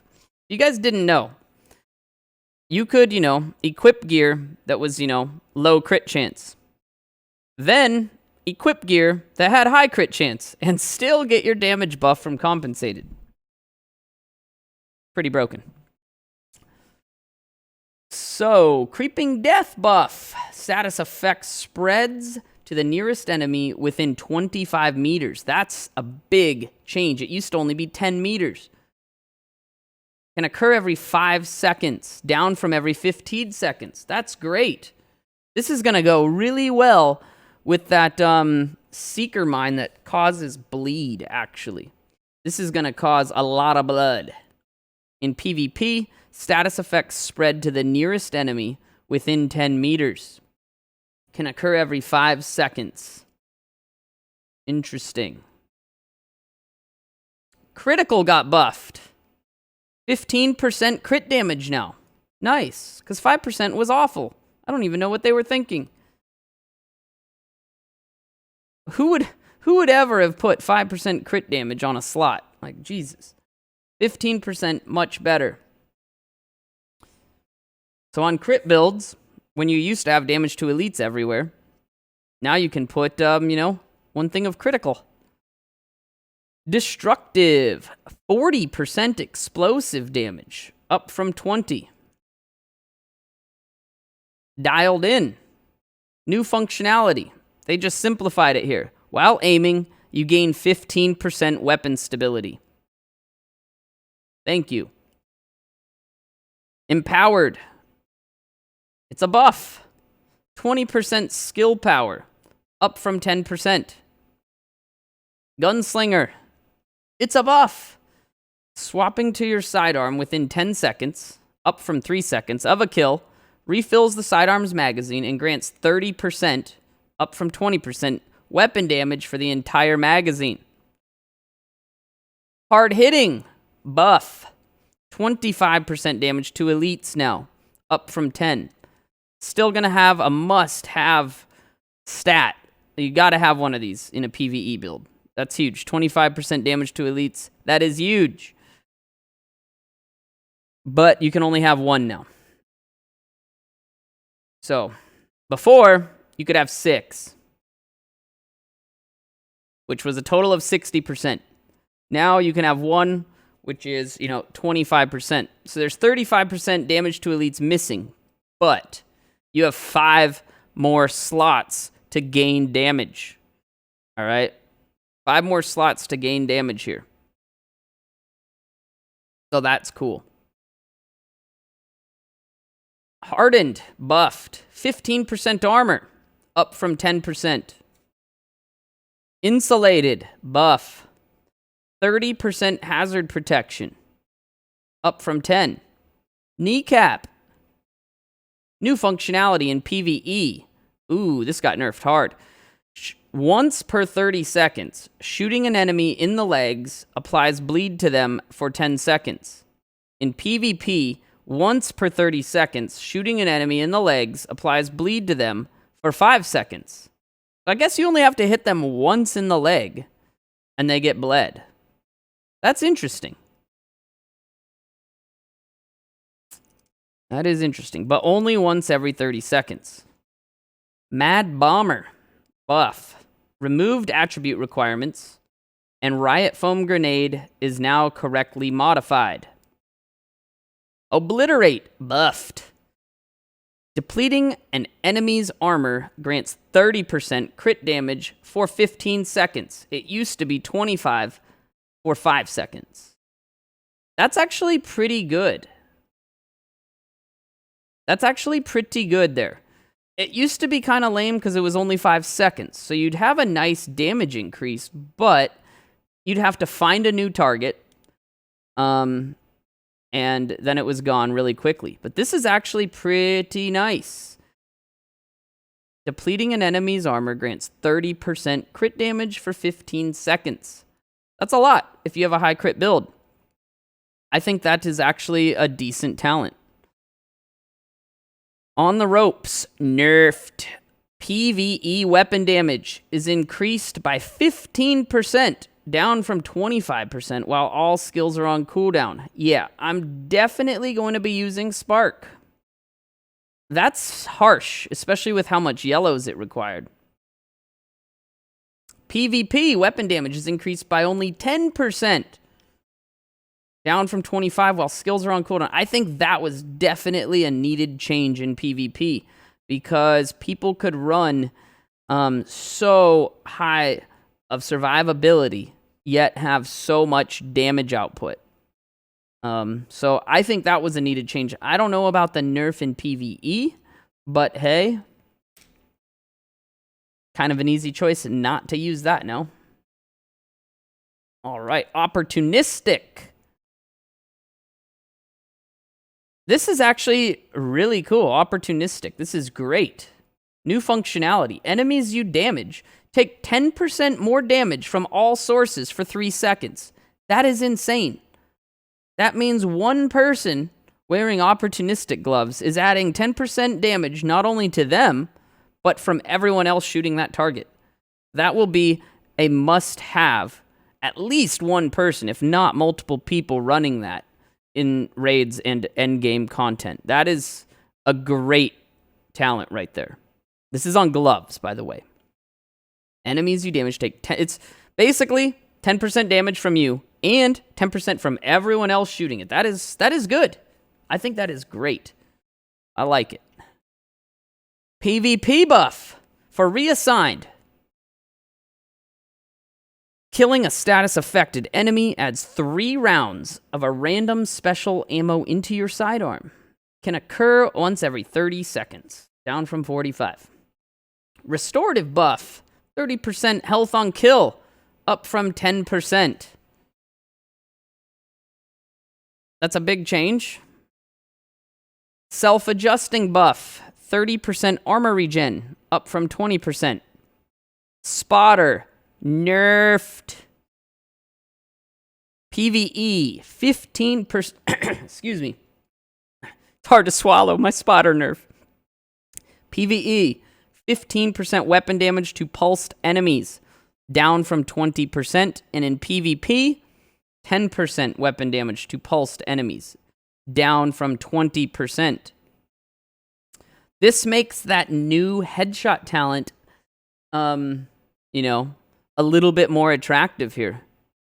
So, Oh, someone just brought up a question. I wonder if opportunistic still requires marksman rifles. I forgot that it did.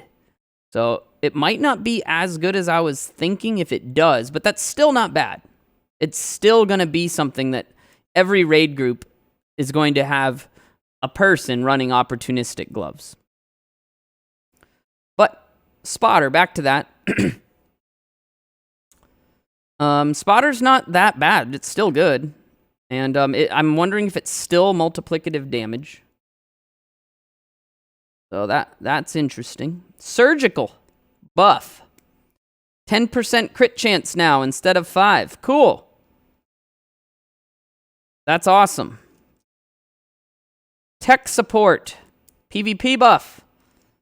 Kills by active skills grant 50% skill damage for 15 seconds. That's actually really good. I used to use this. It used to be 25% damage for 10 seconds. It's now 50% for 15 seconds. That's a great backpack talent. Oh, but that's only in PvP. PvE, it's unchanged. So, terminate buff. In PvP, depleting an enemy's armor grants 50% skill damage for 30 seconds. It used to be 35% for 15 seconds. Trauma. New functionality.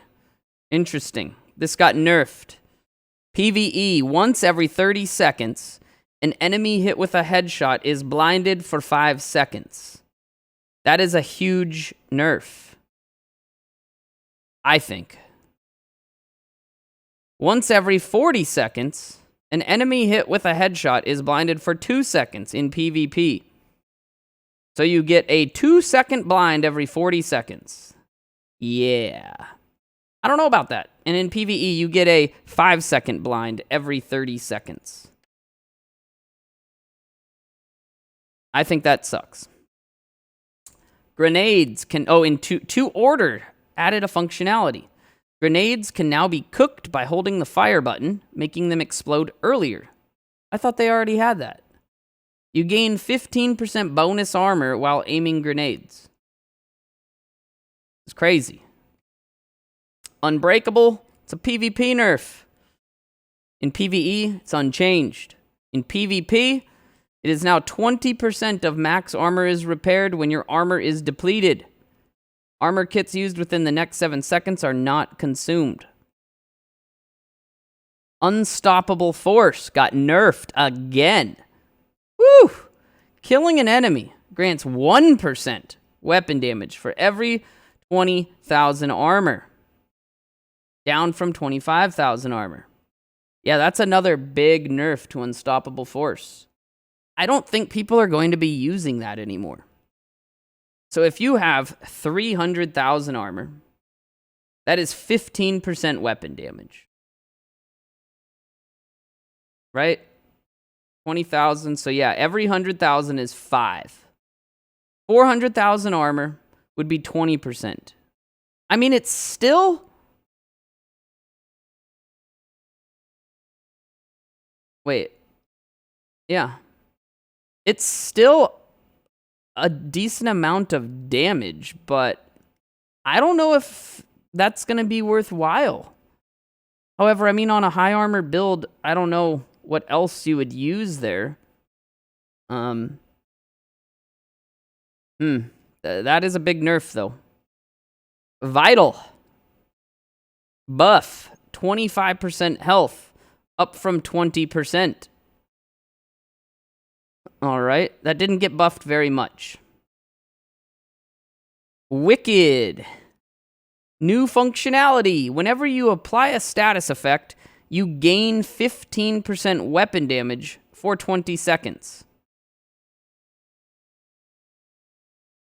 Interesting. Alright. Well, I like those changes. There is a lot more usefulness to these, especially now that we aren't going to be putting, hard hitting on every single slot. There's a lot more opportunity to, mix and match and try new synergies and all sorts of stuff. This is great news. I know there's a lot of nerfs and a lot of buffs and a lot of changes. This is going to be overwhelming for a lot of people to take in. Shit, just reading these patch notes. I'm already at 1 hour and 40 minutes. This is insane. And we still got a whole bar to go. What is going on? I want this to be over. Weapon talents. Boomerang got buffed.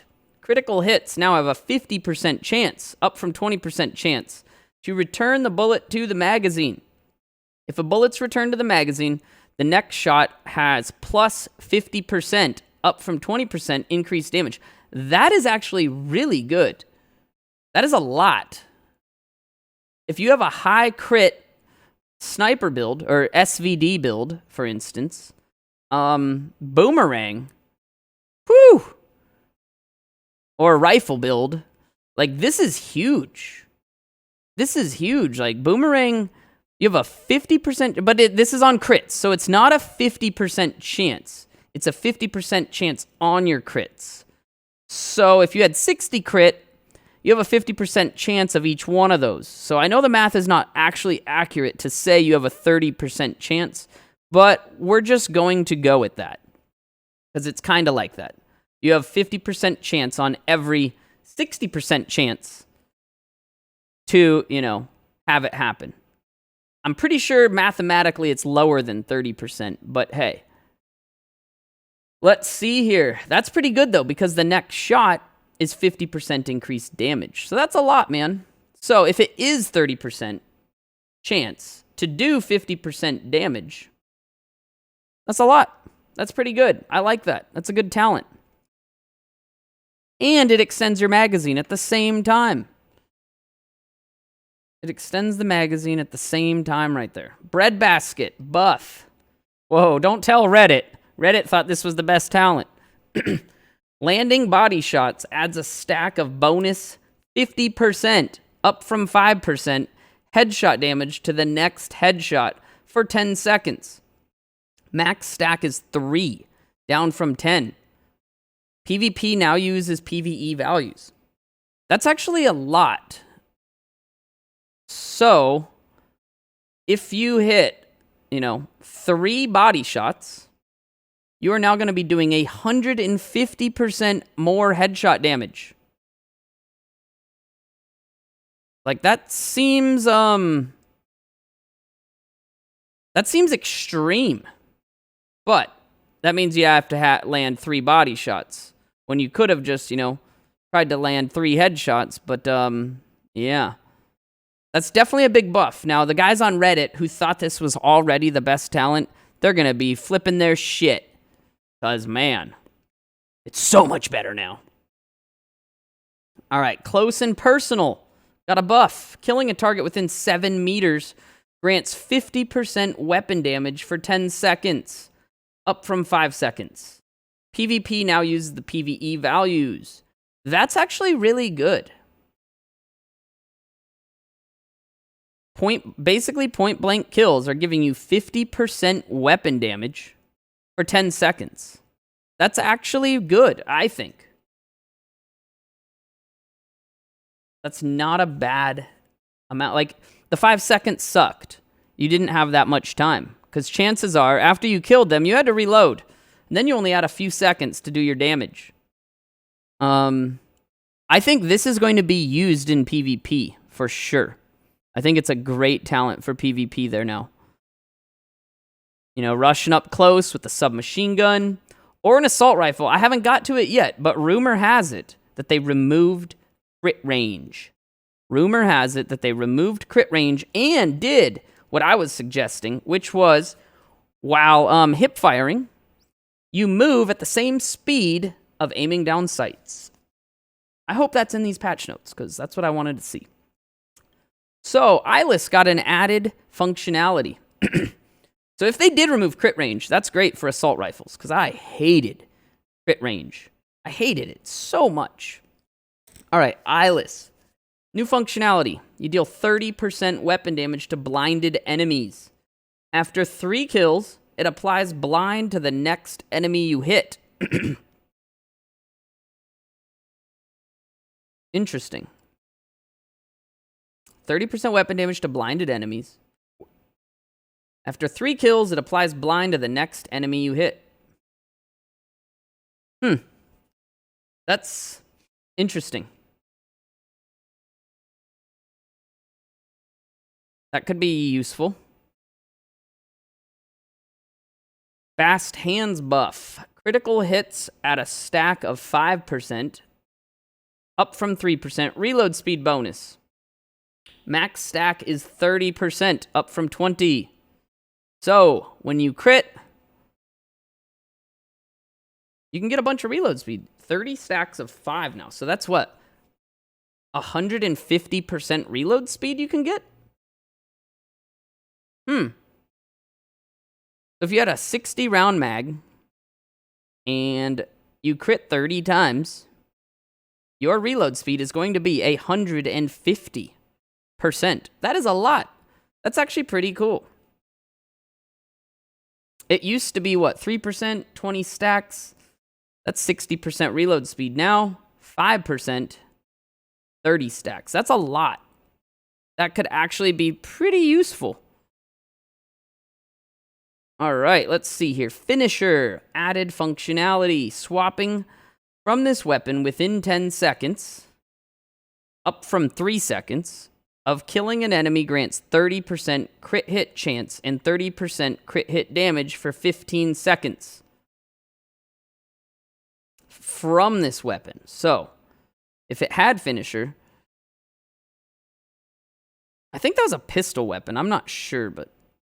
or pistol talent. I don't remember. But I don't think this goes on top of the cap. If this went over the cap and put you at, 90% crit chance, that could be really cool. But I don't think that's the case. So I don't think this is very good if it's not the case. Because then you wouldn't be really benefiting from this much if you already had high crit chance. Frenzy, a buff. For every 10 bullets in the magazine capacity, you gain 3% rate of fire, up from 2, and 3% weapon damage, up from 2, for 5 seconds when reloading from empty. It used to be a lot better, then it got turned really bad, and now it's a little bit better. Ignited, added functionality. Deal 30% weapon damage to burning enemies. After 3 kills, it applies burning to the next enemy you hit. Cool. Much better than it used to be. Killer, buffed. Killing an enemy with critical hits grants 50%, up from 30, crit damage for 15 seconds, up from 5. That's actually a lot better than it used to be. These 5-second things on after a kill sucked because chances are after you killed something, you had to reload, which took, 2 or 3 of your seconds away. So then you had, like 2 seconds to try to find a new target and shoot it with your buff. But this is potentially a useful weapon talent now. Killing an enemy with the critical hit gives you 50% crit damage for 15 seconds. That's a lot longer of a time. But you have to actually kill them with the crit. So not only do you need to get the killing blow, you also have to kill them with a crit. The more people in your group, the less likely that's going to be effective. Lucky shot, buff. Magazine capacity is increased by 20%. Missed shots from cover have a 100% chance to return to the magazine. What? Is this real life? I'm confused here. So, it has an infinite magazine if you're in cover? If you miss shots. Not infinite, because if you hit shots, they get consumed. But, oh my god. That seems like, that seems really good for spamming an SVD.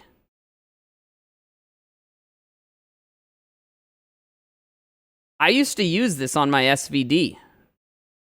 And, this is interesting. You can now just sit there and spam the fuck out of your SVD. And if you're missing shots, it's all good. You ain't gonna have to reload. Only gonna consume the bullets that hit. That is interesting there. I wouldn't call that lucky shot. I would call that, hacks. Oh, man. Oh, my goodness. This is what I used to use on my aces build. I used to run lucky shot to increase my magazine and have that chance to increase it even more. I think this is big. I think this is going to be, used on my aces build. Even though I don't really ever run it, but seems like a no-brainer for me there. Measured. The top half of the magazine has 20% rate of fire and 15% weapon damage. The bottom half of the magazine has negative 20% rate of fire and plus 30% weapon damage. Okay. I don't remember what it was changed to. It's been changed numerous times. Originally, this was the only talent in the game that made your gun shittier than it was without the talent. It literally made your gun do less damage. Then they changed it, and there was a lot of controversies how the calculation actually worked, whether it was a 15% damage increase, whether it was a 3% damage increase. But I swear this is what it used to be. Top half of the magazine, plus 20 rate of fire, minus 15 weapon damage. So you're going to be spitting out bullets really, really fast. The bottom half of the magazine, slower rate of fire with 30% total weapon damage. So, that is interesting. Like, looking at it, it looks like you gain, 15% weapon damage for the overall thing. But I swear that's what it used to look like before, and apparently it wasn't. Who knows? Fuck that talent. Just kidding. Maybe it's good. Naked. New functionality. Whenever your armor is depleted in combat, gain 40% damage for 6 seconds.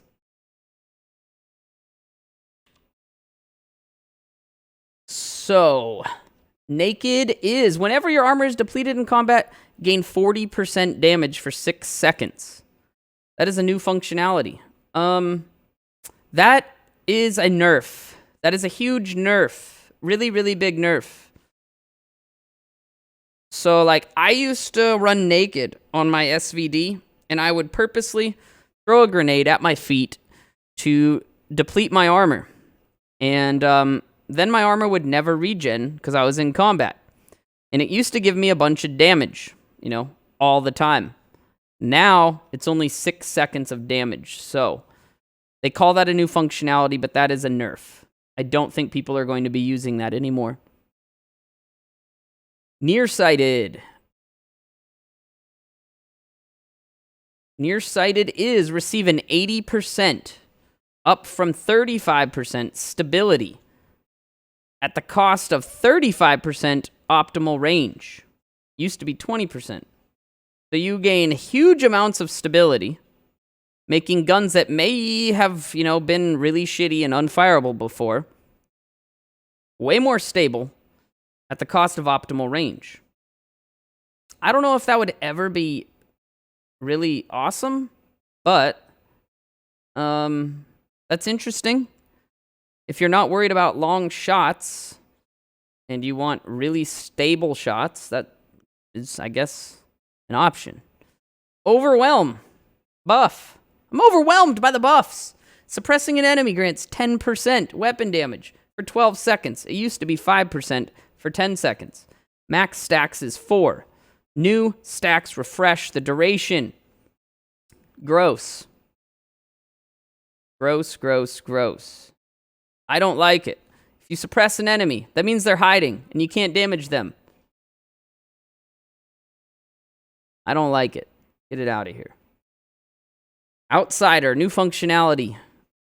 After killing an enemy, gain 100% optimal range and 100% accuracy for 10 seconds. Wow. Removed attribute requirements.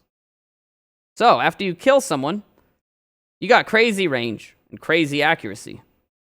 Interesting. Laser beam. Perpetuation. It's a buff.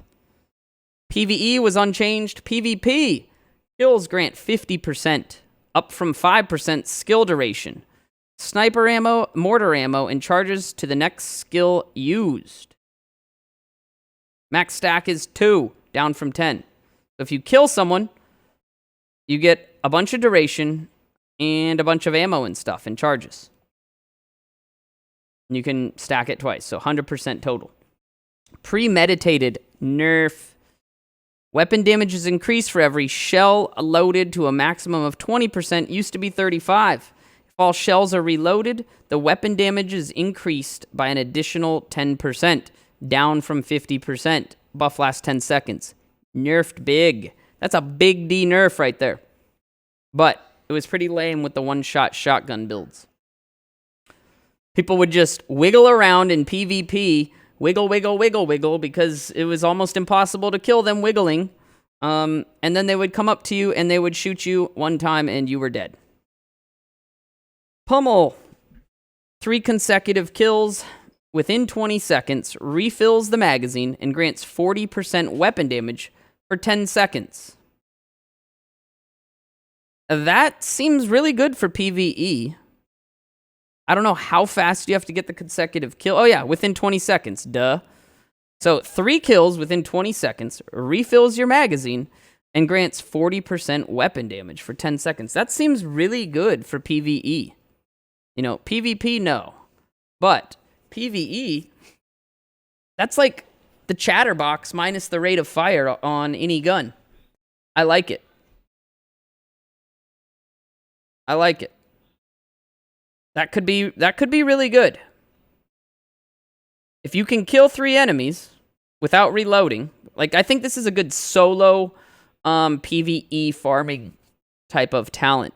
If you can kill 3 enemies in the same magazine, you're never going to have to refill, you're never going to have to reload, and you're going to get a bunch of fucking damage to then, try to kill 3 more enemies. I think that'll be a fun talent to use in PvE solo. Ranger got adjustments. Removed the attribute requirements. It no longer requires the reds that it used to require. Reformation buff. Headshot kills increase skill repair and healing by 150%, up from 50%. For 25 seconds. Rifleman buff. Stacks are no longer removed on missed shots and body shots. PvP now uses PvE values. That's a lot better now. So, Rifleman used to be really, really, really bad. Apparently, Ranger was 5 yellows.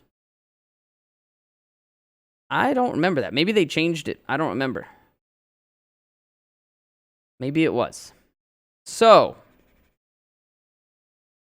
Rifleman, I forget exactly what it does, but I remember that it sucked really bad because if you missed a shot, it was really awful. So, that's maybe good. I don't remember what it does, so. Oh, so Rifleman was less than 5 yellows. That's what it was. Not 5 yellows. Less than 5 yellows. And now it just doesn't require anything. So, Sadist. Deal 30% weapon damage to bleeding enemies. After 3 kills, it applies the bleed to the next enemy you hit. Just like the burn one and just like the blind one. Spike. PvP buff. Headshot kills grants 70% skill damage for 20 seconds, up from 35. Steady-handed buff. Landing a shot adds a stack of bonus 3% instead of 2. Weapon handling. Max stack is 10, down from 15. At max stacks, each shot landed has a 5% chance to consume the weapon handling and refill the magazine. I remember in the early days of the raid, people running steady-handed to, deal damage. But that was not lived very long because now we just one-shot it. Unwavering. Modified functionality. Swapping to this weapon grants 200% weapon handling for 5 seconds. Kills refresh this buff. Swapping away disables this buff from all weapons for 5 seconds. That's a lot of handling. 200%. And then kills refresh it. Interesting. I don't think I'd ever use that, but hey. Vindictive. Added functionality. Killing an enemy with a status effect applied grants all group members within 15 meters 20% critical hit chance and 20% critical hit damage. Added for 20 seconds, up from 10 seconds. That's actually really good. That's actually really, really good. Killing an enemy with a status effect applied gives your entire group within 15 meters, so that they got to be pretty close, 20 crit chance and 20 crit damage for 20 seconds. I mean, that seems pretty good for someone who is a buffer. The buff bitch. All right, specialization talents. That was the end of the gun talents. I like this. There's a lot of good changes. So many useless talents now becoming more useful in situations. A lot of good changes there.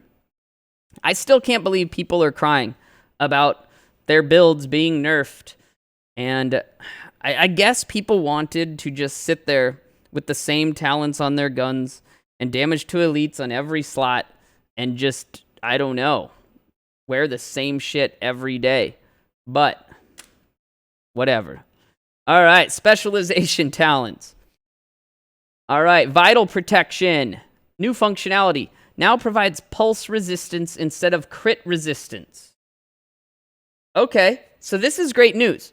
If you guys don't know what this means, there used to be a talent that basically every tree had, and it gave you negative 20% crit chance in PvP, basically, to other players. So, like, if you had 60 crit chance, you actually really only had 40 in PvP because they were immune to 20% of it.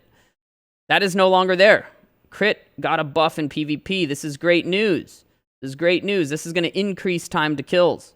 Thank you. I mean, decrease. Sorry. Decrease is faster. Decrease is good. Increase is bad. So, that's awesome. It now provides pulse resistance. As if people used pulse. I guess they did with spotter. I take that back. All right. Weapons. Assault rifles. ACR and the AUG both got a 3% damage increase. The Carbine 7, 8% damage increase. Nice. F2000, 5%. The FAL, 3%. G36, 3%, and it has less damage drop-off past optimal range. The M4 got a 10% damage increase. That's amazing. P416, nerfed. They called this a buff? God, they're high. 5% damage decrease. TAR 21, 8% damage increase. So, if you guys are wondering here, I saw the chart of the old guns. There's a nice chart that was made. The old stats, and the guns were all over the place. The new chart puts almost every gun in line with itself, which I think is awesome. It makes all the guns much more even to each other. There is no longer outliers of this gun is way better in all situations. They are now all really good. So a lot more people are going to be able to use what their favorite gun to fire is. I'm interested in the Carbine 7 because that gun actually fired really nicely. It was just weak. I'm streaming live right now, and chat's asking me, no damage buff on FAMAS. Here's the thing. The FAMAS did not get a damage buff, but it got a magazine slot. So, that's huge. If they didn't nerf the damage of the FAMAS and gave it a magazine slot, that is the gun I'm going to be using if I'm not using an Eagle Bear. The FAMAS was already great. I used to use it in PvP. It was huge damage with huge rate of fire and really good recoil and accuracy. I loved it. So, as far as I know, they added a magazine slot, and that's really cool. So, machine guns. HK 121, 9% increase. The CAG, 5% increase. M249, negative 4% nerf. M60, negative 10% nerf. RPK, 5% buff. And SA80, 6% increase. I still love how they tried to pretend that they didn't nerf the P416. Putting buff next to a nerf does not make it a buff, massive. Marksman rifles. Classic M44 got a 14% damage increase. Wow. Custom M44, 19%. Hunting M44, 8%. M700 Tactical, 19%. M700 Carbon, 19%. And the SRS, 11%. Interesting. Maybe people will use them instead of Nemesis now. We'll have to see. All right. Rifles. Let's see here. 1886. 20% buff. And it has less damage drop off. The ACR SS. 19% damage increase. M4 or classic M1A. 39% increase. Wow. That's actually kind of crazy because this gun was actually really, really powerful already. I'm not even kidding. This gun in PvP absolutely wrecked. I'm kind of concerned about this. This is insane. This was actually an insane gun to use already. The damage was out of the. It was insane, and this is crazy here. I'm really interested to see if this takes over in PvP because this was already very strong in PvP. So, lightweight M4, 11% increase. LVOAC, 12% increase. M16, 68% damage increase. How they even released this gun with how shitty it was in the first place is beyond me. To require a 68% damage increase is unbelievable to me. It's unbelievable. How could that have even slipped through thinking that it was okay to release the gun the way it was? Thank God. Maybe it'll be good. Who knows? M1A. It'll probably still suck. M1A CQB buff, 30% increase. Whew, MDR got buffed too? There's a lot of buffs to these rifles. MDR was already amazing. I have a great MDR build. I'm curious if they fixed the headshot damage on the MDR. The MDR had like quite a bit more base headshot damage than all the other rifles. So I'm curious if that got changed. Anyone in chat know if they changed it? Or if it's still 30% more headshot damage? It got buffed. That's a big buff. And this was already a great gun. Mark 17. 17% damage increase. Man, who would have thought that they nerfed that a while ago? Now they're buffing it 17%. Interesting that all the rifles were so fucking far behind. Who would have guessed that? SIG 716 nerf. Wow. 7% damage decrease. That's crazy. I mean, this gun was really good at spamming. But I don't quite understand them nerfing that so much compared to everything else getting buffed that was very close to it. Strange. They probably could have just left that alone. There's a couple of guns here that didn't get touched in the rifle category. Like the UMP looking thing, whatever they call the rifle UMP. USC, I think. The USC, yeah. M1A SOCOM. 30% damage increase. That's crazy. This is also already really strong. I always use the MDR over the SIG. And it got buffed. And SIG got nerfed. And that's crazy. Okay. So. Submachine guns. Oh, someone's asking me if they did anything to the SVD. They didn't so far. No damage nerf. I'm surprised. Submachine guns. AUG buffed. 15% damage increase. MP5, 13 increase. MP7, 7% increase. MPX, 38% increase. That's insane. P90, 25% increase. I'm so glad that I saved my best versions of all these guns. All these people made fun of me for saving useless guns. Now, there's going to be new guns that people want, and I have them. P90 buff, 25% damage increase. SMG 9, 6%. T821 got an 8% damage decrease, guys. That's funny. This was the hard-hitting slow fire one. I think that's funny that they nerfed it by 8% while buffing things like the MPX by 38%. Oh my god. Oh man. Tactical Vector, SBR. This is the little one, right? The stubby stock? I think this is the stubby stock. And it got a 21% damage increase. It was already good, I thought. That's pretty crazy. Thompson, 12%. That's it? Tommy gun, 6%. That's it? What? UMP, 14% increase. And better damage drop-off. Vector 45, 25% increase. And the Vector 9, 17% increase. Now, I'm confused about this.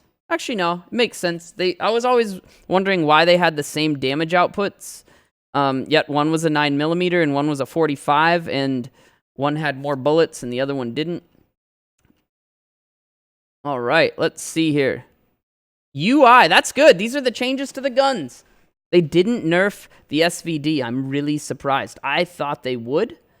They didn't. I knew they were going to nerf the P416. They did, even though they tried to hide it behind a buff. Don't be fooled. That is a negative. I knew they were going to nerf the M60. And I'm glad that they buffed so much stuff. I've seen the charts, and the charts compared damage over time. So like a minute of damage, damage per minute, and damage per second.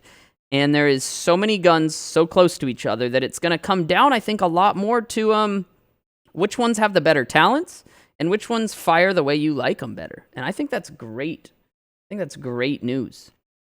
UI options and controls. Look at this. Oh, is that the new mod slot looking, or mod interface? Thank you. Cool. The order of mod slots has been rearranged on several gear items. Die slots are now always shown at the bottom of the mod slot list. Thank you. Added bleed status effect UI info to the explosive seeker mine. They added a bunch of UI stuff. Let's see here. Ooh. Yes!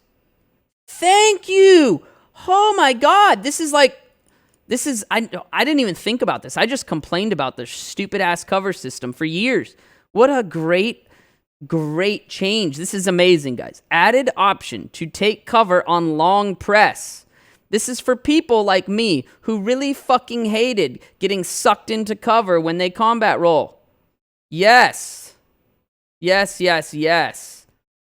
Plus, going from Breakpoint to this is going to be rough already, hitting space to try to climb over something. Now, I'm going to be hitting space to try to climb over something. I'm going to take cover in it. But this is great, guys. This is great.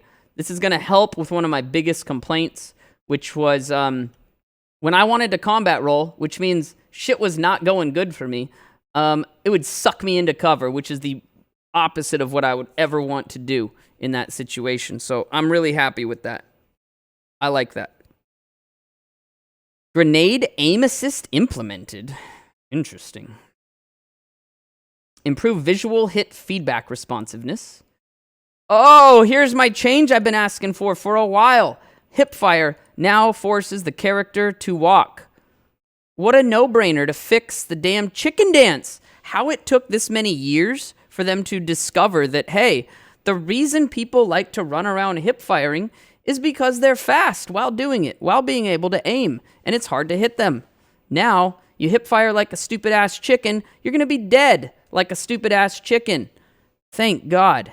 I like that. That is a great change. I think that's one of the best changes to PvP right there. And hopefully it really has an effect on the stupid-ass run-up, wiggling around, hip-firing crap that we've seen for years. I just can't believe it took them this long to come to the conclusion that that's what they should do. Hive skill can now be picked up now. That is really cool. You can pick up your hive and put it somewhere else now. Improved responsiveness of traversing cover and moving around corners. Reduced time to recover after a drop. Players should get control back quicker. Improved visibility of all enemies when aiming. Apparel. Added a menu that shows all collected skins and dyes in one menu, and added the option to add a dye to all armor pieces. Inventory. Added a menu that allows sorting of gear mods in several ways. Added grid view for the mods to sort them by category. Thank God. Added more flags for items. Mark for donation and mark for recalibration. That's cool. So instead of marking something as a favorite for everything, you can now mark something as a favorite or as a donation, meaning you want to fucking sell it, I'd assume. Or maybe that's for donating. Yeah, that's for donating to your projects. Or mark for recalibration. That's great. I like that. And then you can sort them too. Buy that. That is great. I like it. Added gear menu to sort all gear by brand, item type, and several other options. This is great news. Character UI. Damage, RPM, and skill power is now visible and can be compared on the main inventory screen. Loadouts. Added 12 loadout slots. Thank you so much. This is great. We're at the end. I thought I was still going to keep going, but these are, oh, it is still going. They ran out of letters. Shit. Bug fixes. There's a bunch of them. I'm not going to read them all. Yeah, there's a lot of them. If you want to read them, I will have the link to these fixes in the YouTube video. I'll have a link to this here. Audio. Hopefully they fix the damn audio issues. EVP. Yada, yada, yada. A lot of bug fixes. I don't know if any of them are major, but, yes, someone's asking me, was there a stash increase? Yes, stash was increased to 300. Recalibration score was increased to 150. You can recalibrate one color over top of the other color now. There's a big, huge UI sorting thing. Great changes. Here we go. Let's see. General. I wonder if the alarm is still going to be going on in the White House. I hope that is gone. Maybe that's in the audio. No, don't see it there. But man, it's annoying. It'd be cool if that was gone. Yep. Bunch of Kenley College bug fixes. Wow, they had a lot of bugs in Kenley College. Yikes. Main mission bug fixes. We got pages of bug fixes on missions.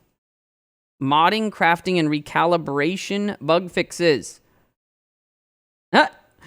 Fix the issue that caused the laser pointer mods to be misaligned on the Carbine 7. By misaligned, they meant they put it on the grip so it looked like the laser was being pointed out of your finger. That'll be a great change. Wait a minute. I did not see anything about the FAMAS getting a magazine slot in any of this, but I've been told it's there. They may have just forgot to put it in there. But yeah, I've been told that the FAMAS now has a magazine slot. Where were we at? NPC modding. Let's see. Anything else here? Misalignment stuff. Yep. Looks like, improved Operation Dark Hours rate. I wonder if they nerfed the piercing of the TAC-50 so we can one-shot. I don't know. Let's see. Let's see here. No. No. No. Nope. This is great. An issue that could cause Aces and Eights 6-piece group buff to not be received by all raid group members. Great change there. Same thing with negotiators.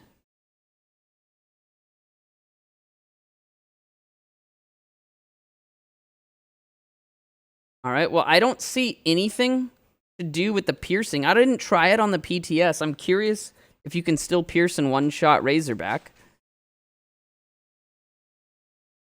Let's see here. Yeah, a lot of bugs. I don't want to read them all because that'll take another, hour.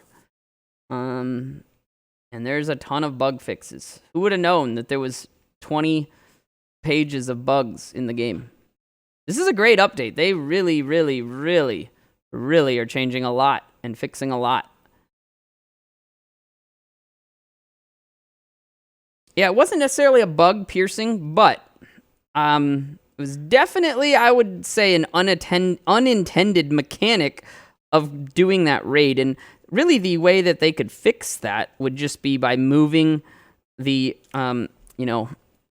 moving the model of the health box on Razorback to not allow the angle so you could shoot both sides.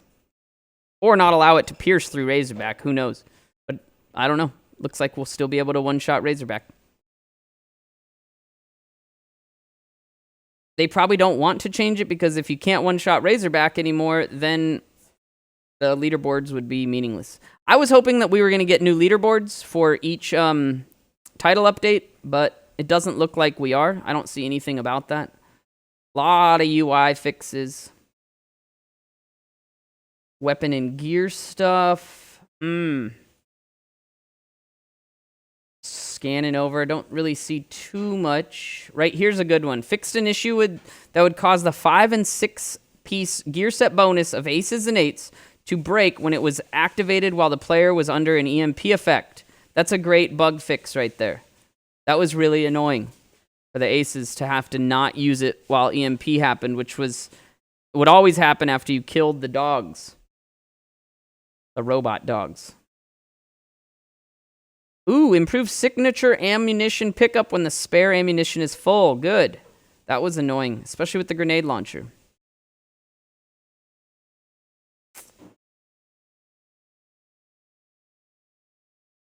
All right, well, a lot of great changes, man. A lot of great changes. I still didn't see anything about the FAMAS getting a magazine slot, but I am assured that it is there, and that's awesome. So, Let me know what you guys think of this in the comments below. I didn't expect this video to be 2 hours and 20 minutes long, but these are some extensive patch notes. I didn't even browse through them before I started reading them. This is the first time reading the patch notes, so a lot of this was news to me, and I think a lot of this is good news. I still don't quite understand why everyone's so upset about these changes. Like, to me, these are great changes for the most part, and I just don't get why people... I think it's just that some people aren't happy unless they're mad. And, yeah. Thank you guys so much for watching this. If you've watched this for the entire 2 hours and 20 minutes, please comment below and say that you just spent 2 hours and 20 minutes of your life listening to an audio book of patch notes. Thank you guys so much. Don't forget to subscribe to the channel. You can also check me out live on Twitch TV/Inigo Montoya. I will be playing this game a lot now that the patch is here. Looking forward to the new raid that was delayed, but really excited to be grinding, finding new builds, min-maxing, and filling up my 300 stash tabs so I can complain that I need more stash space. Thank you guys so much.